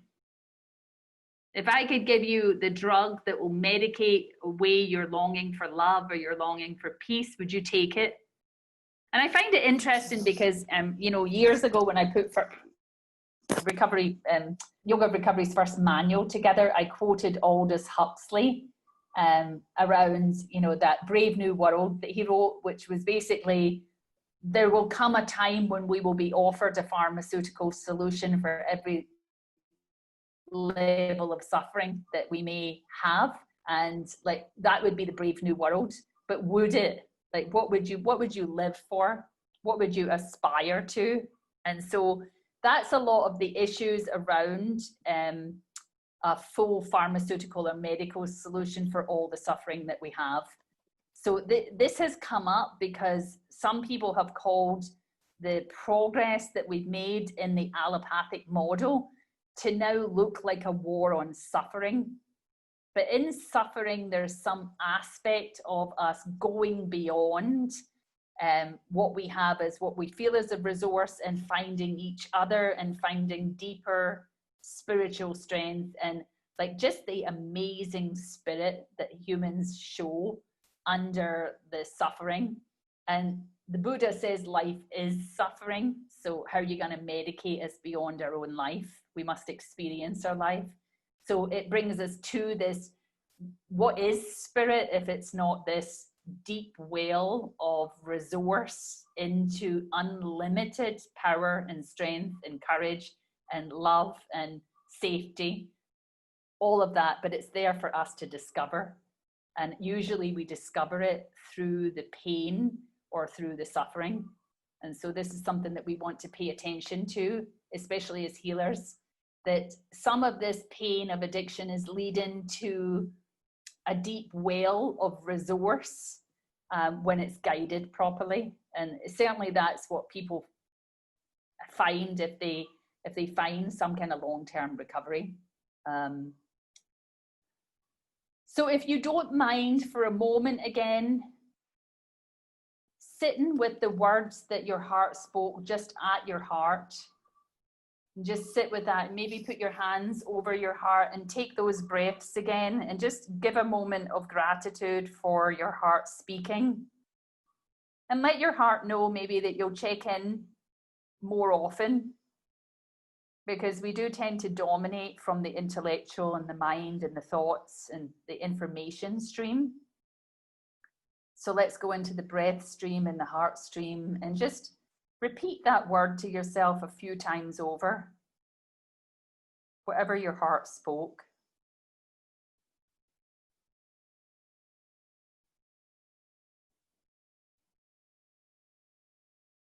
And really begin to relish that word and that connection that you have with your deep heart, spiritual core center.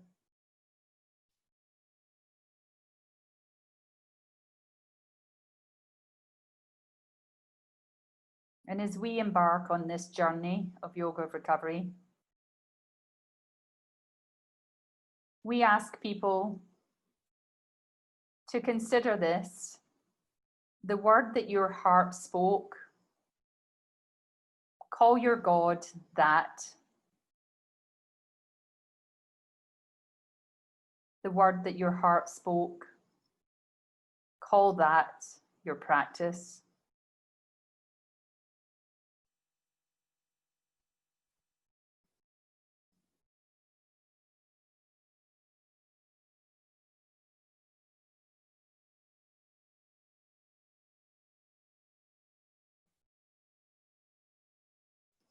Take a deep inhale and just release the hands.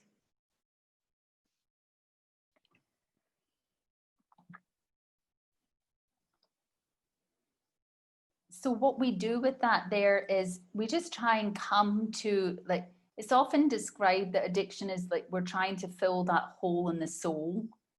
And so if we come to this heart's desire, this longing question, then it seems to be a way that we can resolve it to, for some people, instead of going into, you know, is it the embodied God, or is it the universal consciousness? Like, what is it that you're looking for in your life? That it's out of reach for most people's like response. But if we ask you, what do you long for? And then we say, call that your God, or call your God that. So, you know, some of you have a God called remembering, peace, healing, wholeness. My God is called truth. My God is called freedom. My God is called love. And then again, if the God word doesn't sit with you, like Stacey, your person there who doesn't want that conversation, then how about just call that your practice? So if you answer peace, or you answer purpose, or contentment, or ease, then let that be your practice. I practice ease, I practice peace, I practice love. And so from the moment I wake up in the morning to the moment I go to bed at night, there are continuous opportunities for the practice of. And who can argue with that then? Because it's your heart that spoke it. You know, your heart spoke that word, so let that be your practice, and then no one's telling you what to do. So for each of the tenets, we have a reminder statement, and the reminder statement for life is longing is honor our longing with sacred time and space, otherwise it will corrupt into cravings. And so that the corrupt into cravings is just this idea that, you know, when more is never enough, or it's hard to get enough of something that almost works. Whereas life is longing is asking us to create this time and space to honor the longing that is ours for our lifetime. And one thing I want to say to you is consider this time and space. Who owns that in your life? You know, your time and space are yours. They are intimately and personally yours. No one can take them away from you. Like, nobody else owns them. And so, in a sense, what we've just brought to you here is something that's very intimate and deep and personal to you. And it is free. It doesn't cost anything. For you to create that time and space in whatever way that you can, that's available to you. I can't do it for you. But it's also, no one can sell this to you. This is not something that you can go out and buy. So you create the space in your head or in your house. You create the time for the idea of that you are something more than just the physical. And that brings your mind to a different level of connection with your world and your own longing. So honor your longing with sacred time and space, otherwise it will corrupt into craving. So here's some quotes on longing, which I just love, and I will share them with you. Your children are not your children. They are the sons and daughters of life's longing for itself. They came through you, but not from you.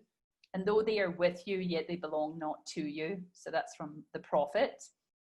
And then within us is a secret longing to remember the light, to step out of time in this dancing world. It's where we began and where we return, from Jack Cornfield.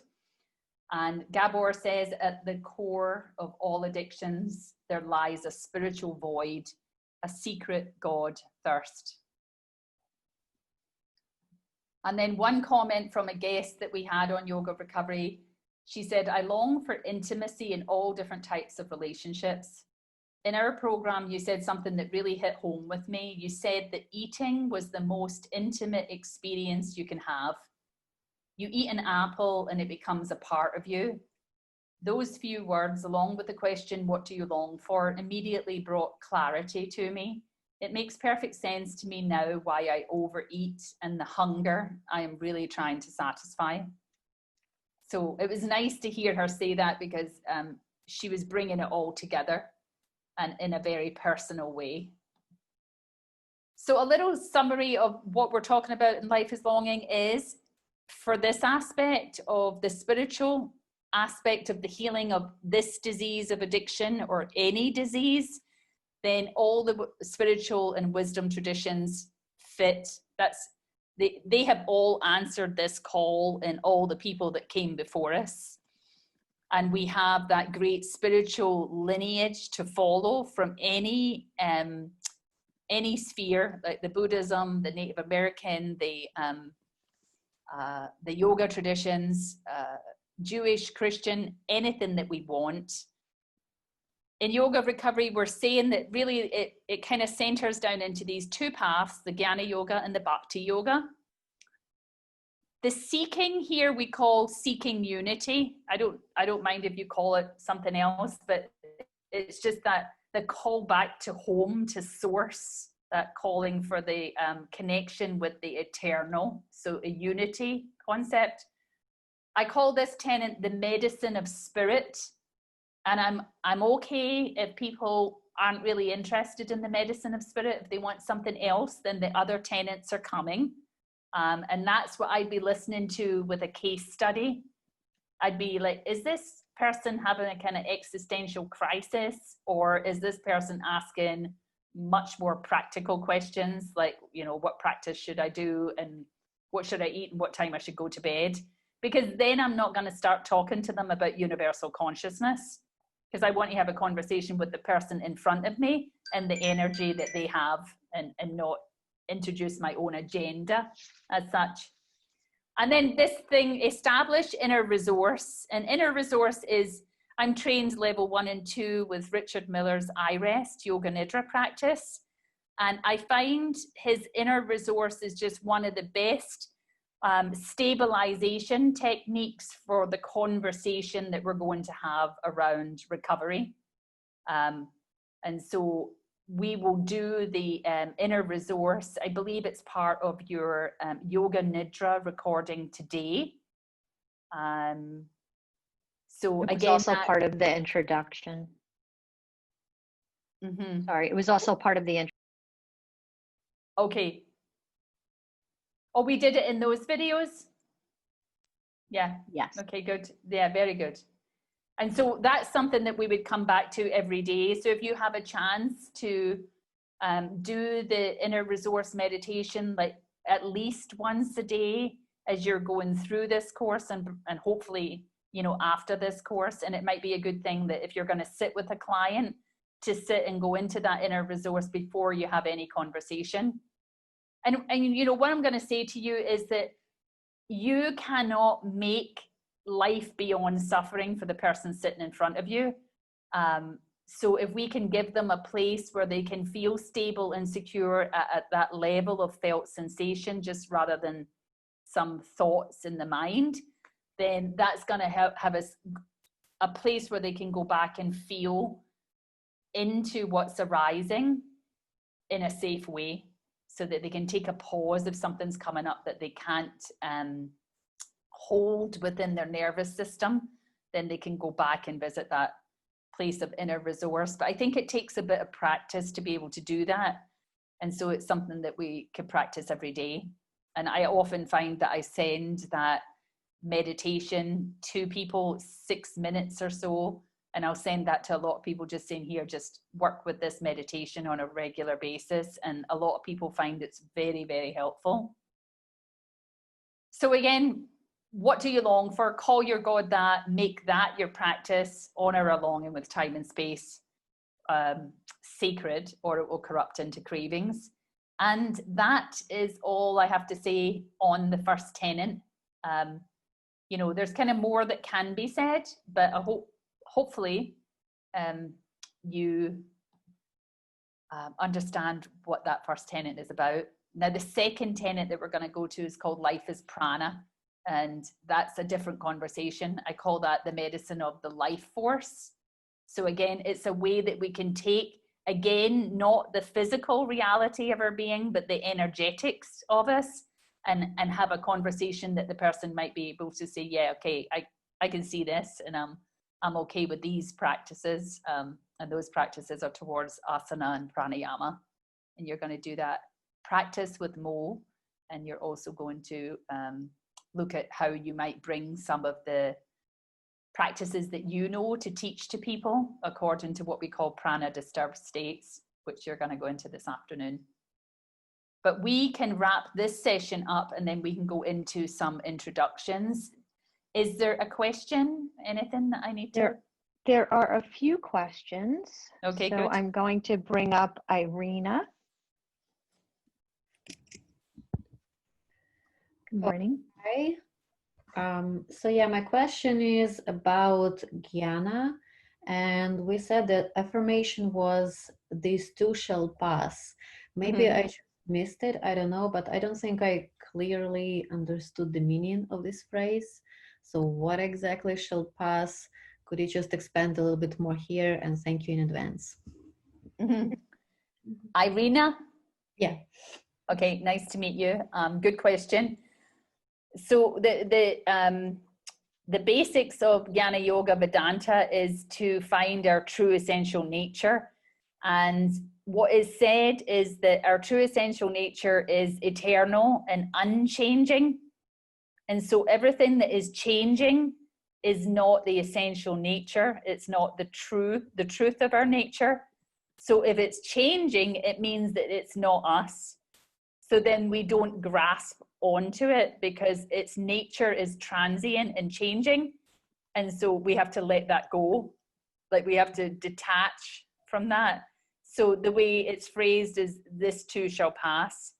So I'm having a storm of emotions. Now I can look and think, I didn't feel like this an hour ago, and I'm probably not going to feel this at this level 1 hour from now or 10 minutes from now. So therefore, to help me like move from that stuckness or pain of the situation, I repeat to myself, this too shall pass. Meaning that the only thing that is constant, and they say in the 3 phases of time, the past, the present, and the future, that is real. That which is real in the past, the present, and the future is my essential nature, and everything else is changing. So therefore, I need to let go of everything else so that I can hold to what is eternally true, my true essential nature. Does that make sense? Yeah, thank you. It makes perfect sense. it makes perfect sense to me personally. Like I feel more comfortable with that affirmation, you know, this too shall pass. Like when I was in one of my more difficult things, I experienced the death of a young family member, and that's where I go to for my own personal comfort. Like I think about that and I think this too shall pass. Like she wasn't here when I was born, and then she came along and she's no longer here now. That's the nature of life. This too shall pass. So it puts me in the reality of life with a certain detached, and you know, I'm still in the feeling of like grief, for instance, but I can see that there's a wider and more vast wisdom behind it all that I'm not quite grasping all the time, which hence my suffering. Thank you. Thank you. Gopala has a question. Hi, Gopala. Hello, how are you, Durga? I'm well. Nice to see you. Very good. Nice to see you too. Just a question on the section where you were talking about giving the suggestion to someone that I may be working with to tell them, make that your God. So the longing that they come to when they come into that silence and they ask the inner questions, their inner guidance,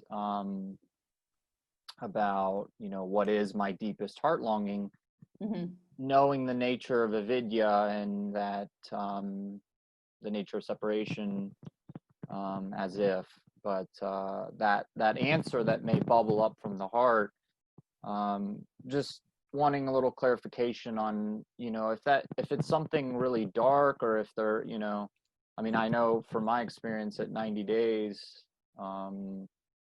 even up to a year, and it could be different for all sorts of different types of people. It may be something really dark, or maybe something really twisted, or maybe something, I mean, yeah, I never know what someone's going to say, or something super selfish, or, you know, I mean, how to know how to deal with that, to tell them that that should be their God, or that should be their guidance or teacher. Yeah. So good question. I have not experienced a very dark answer to that, and I don't know if it's because I have the gift of having students like your group and all the other groups, and I do tend to be training people who are more students these days than like sitting in a jail asking someone, what do you long for? And Right. you know, they might say something dark like death or something. So if they said something that wasn't like, I don't want you to call your God like murder or something, then I have to think about this. I would, because a lot of my training is in Ayurveda, I might ask for the opposite of that, and I might start playing into the opposite. And why is that important to you is a question that I find brings us beyond the defiance of the answer, and it starts to get into like an inquiry aspect. So if they answered me something that I wouldn't want to say, oh, call your God that, then like death and destruction, okay, call your God that, call your practice that, I wouldn't want to go there. So I would bring in the question either of the opposites, or a question of the what did I just say, the why is that important to you? So why is that important to you is still looking for what is that desire, what are you trying to get fulfilled through that. Yeah.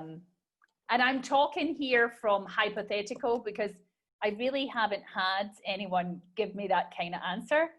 And again, remember, like I'm going to say this, I work with people who I always call it, I have 100% success rate, because the people come to have this conversation with me, which is like, it's not mandated that you come and spend time with Durga and yoga recovery. It's people who are like, they have this budding idea to know deeper, to know more about themselves and their issue.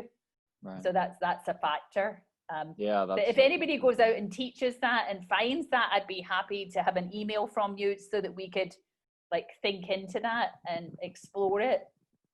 I mean, the one thing I want you to know that I do not know how to deal with every person that I meet, but I have a stability both in my own nature and mainly because of the stability that I'm given of the philosophical outlook on life that yoga is, and the satsanga that I have, that if I don't know how to answer this, we can find a way, you know. But well, and I'm glad you mentioned jail, because I've had experience with that, and you hear a lot of crazy, dark heart longings with people that are technically sober, but and I have pending stuff that I might have to go back to jail for completely, you know, long-term sobriety. So that's actually why that came up, because someone might approach me that's coming off the street. Yeah, so it's a very valid question. And people in the room with us in our circle here, if anybody has anything else to answer with that, then just put it in the chat for us, you know, if you've got something there.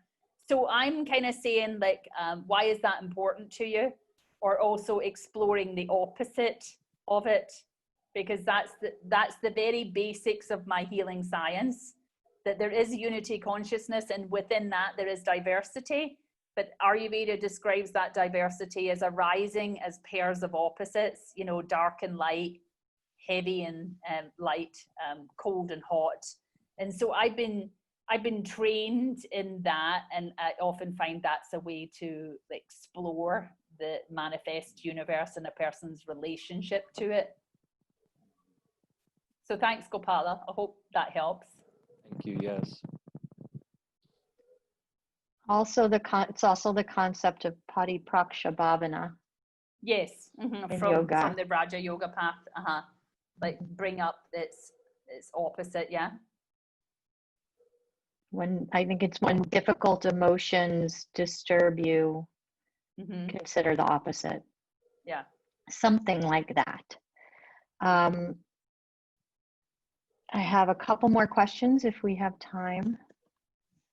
Natalia. Hello, Durga. Hello. I'd like to ask, is there a specific reason why the first tenant was first among all the others?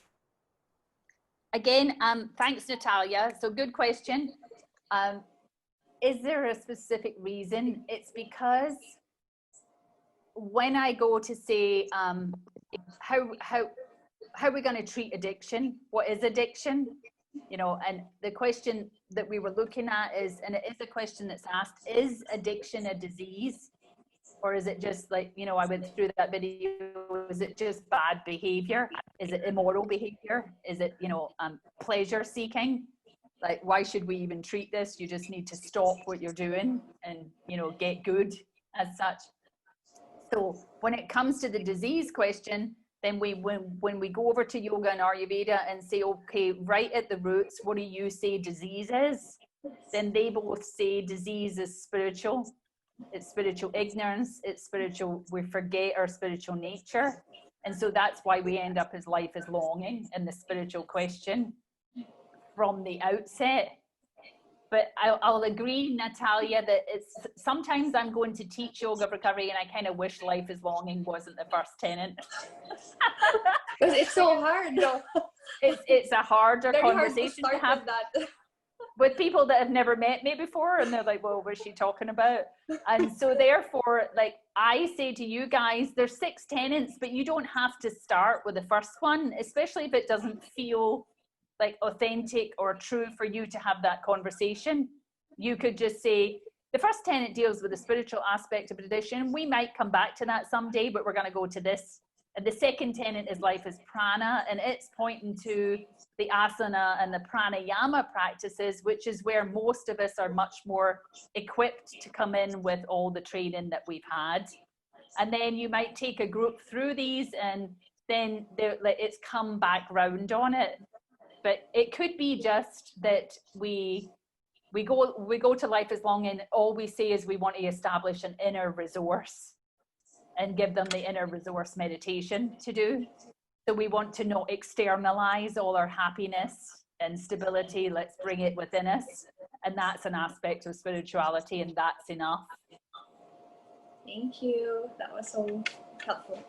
Thank you. And one more question from Maya.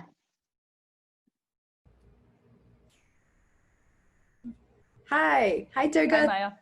Here. I had a question specific to the 6 tenets, just wondering kind of like what that is derived from. I'm most familiar with like the recovery dharma model with the 4 noble truths based on Buddhism. And so I was just wondering kind of like if that, like kind of where the origins of the 6 tenets came from. Okay, nice question. So the answer, the real truth of the answer is it came from meditation. Like I was actually up in New York at an ashram, very early days in yoga recovery, and there was a small group of people that showed up, and they weren't really who I was expecting. And I met them, and they had issues that I really had no clue about. And so I went back to my room and I was meditating, asking for help.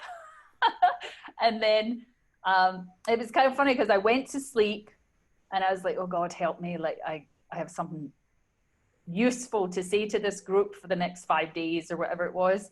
And then I came awake and there was a little firefly in front of my face, and I'm not used to fireflies, and it flew up into the left corner of the room. And as I was watching it fly, the 6 tenets were downloading in my head. And so I grabbed a piece of paper and I wrote them down, and that was it. I went out and I knew what was being said to me, and I went and taught the class to the group the next day, and it was very successful. They knew what was being said to them. And so that's been how I teach yoga recovery. And it was good for me because there was a lot of ideas around yoga and Ayurveda, and it kind of streamlined the process of introducing the 4 paths of yoga to the person's story, you know, to the actual points of my story where I'm describing like my needs and my desires and my suffering. So that I'm a real believer in asking for help when you need it, and paying attention and meditating. So that's where they come from. It's yeah, and it's been helpful for me. So I hope they're helpful for you. I love the origin story. Thank you for sharing. Thank you.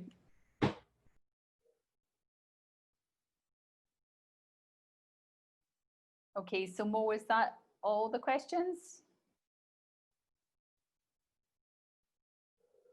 I guess one of the things Yes, that is all the questions.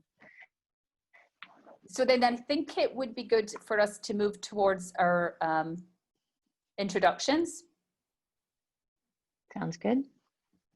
So if I can say, one of the reasons that it's important for us to hear who's in the room with us is that, again, all this talk about the definitions, and like I'll go to recovery rehabs and I'll read research articles and stuff, and then there's the actual reality of the addiction as it's being experienced in our communities. And I often find the scientific media and all that are kind of missing the point. And like, here's one of the ways that I summarize that. I'll say this phrase that, you know, my doctor here in India really likes. I'll say, addiction diagnosed as a brain disease, experienced as heartbreak. Because I meet a lot of heartbroken people. And so therefore, like as healers, there's that feeling like I want to fix this, but you're right in the problem. If you come at it with, I need to fix this, like you're either suffering too much and I need to stop your suffering, because we don't really have that. Like we are not the power that can do that, but we can ally and be there with people in community, and we can make this conversation less stigmatized, less, you know, shame and blame around this, and just really come to that idea of suffering and just begin to have sane conversations around it. And this idea of coming to us with the 3 words, and it's not limited to 3 words, but just generally, that when we went to that pre-recorded video and we say, okay, like, after all this talk of the DSM and the diagnostics and who says what and who gets treated, just ask your heart, like, what's the suffering that I've experienced? You know, what does the heart name the suffering? You know, for me today, because I do this regularly and my heart speaks different words every day. So like, you know, definitely one of my words at the moment would be disappointment, and then also separation would be, that's 2 of the words that I find arising for me within the suffering of my addiction life within COVID, but then also like deeply guided and blessed would be the other phrase that comes up, because, you know, I'm getting to sit at this particular place that I love. It's an intentional community and I'm getting to spend time here. So all of that, and it changes. So that's my introduction to how you might introduce yourself. And then I'll pass it to Mo, who will be our host and MC as we do our introductions.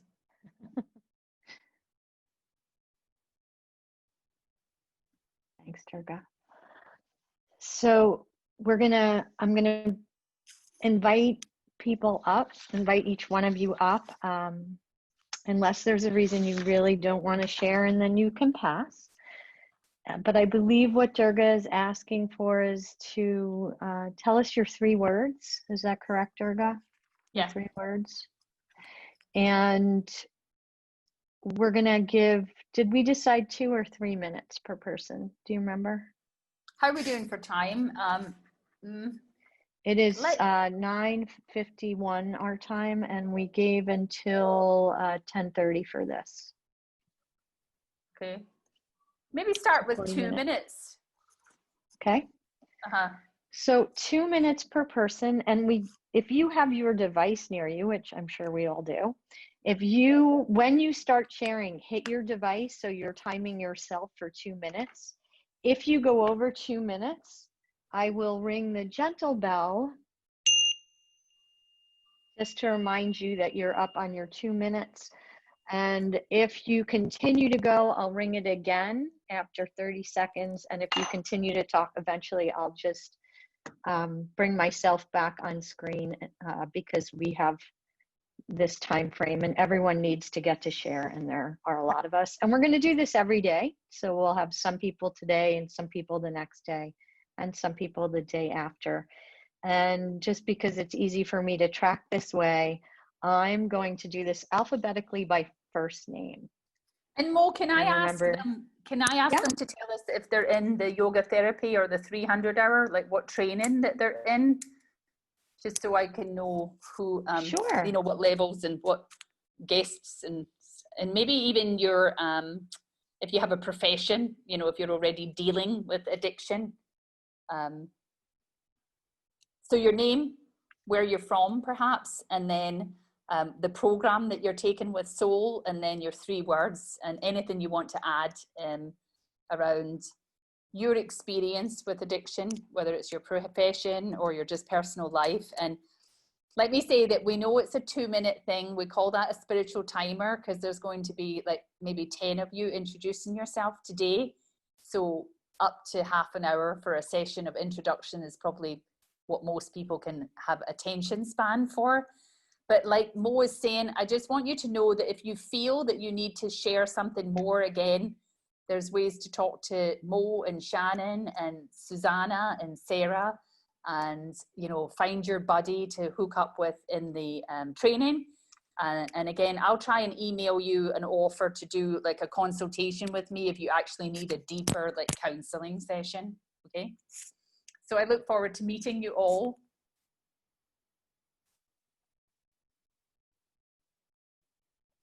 I'm just getting some requests from some people who don't want to share today. So I'm just making sure I have that marked so I don't inadvertently bring them up. And if I do, just tell me again that you prefer to wait.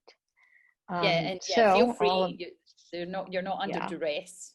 for this. Okay, so I'm going to bring up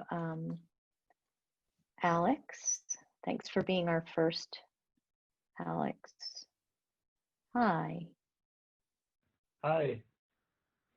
Can everyone hear me? Yes. Okay. So I'm Alex. I live in La Crosse, Wisconsin. So I'm not in a therapy program through this. I am a yoga instructor. I'm a graduate student studying mental health counseling. And so I am looking to sort of specialize with substance abuse. I have dealt with this a little bit in my own path, off and on for a few years. So I do have a little bit of experience on what it's like. And I've certainly used yoga and to help on my own path with that. So my 3 words from my experience that I chose, or that chose me, I suppose. Wrote it down. So my 3 words were a little different, and they weren't actually negative like what everyone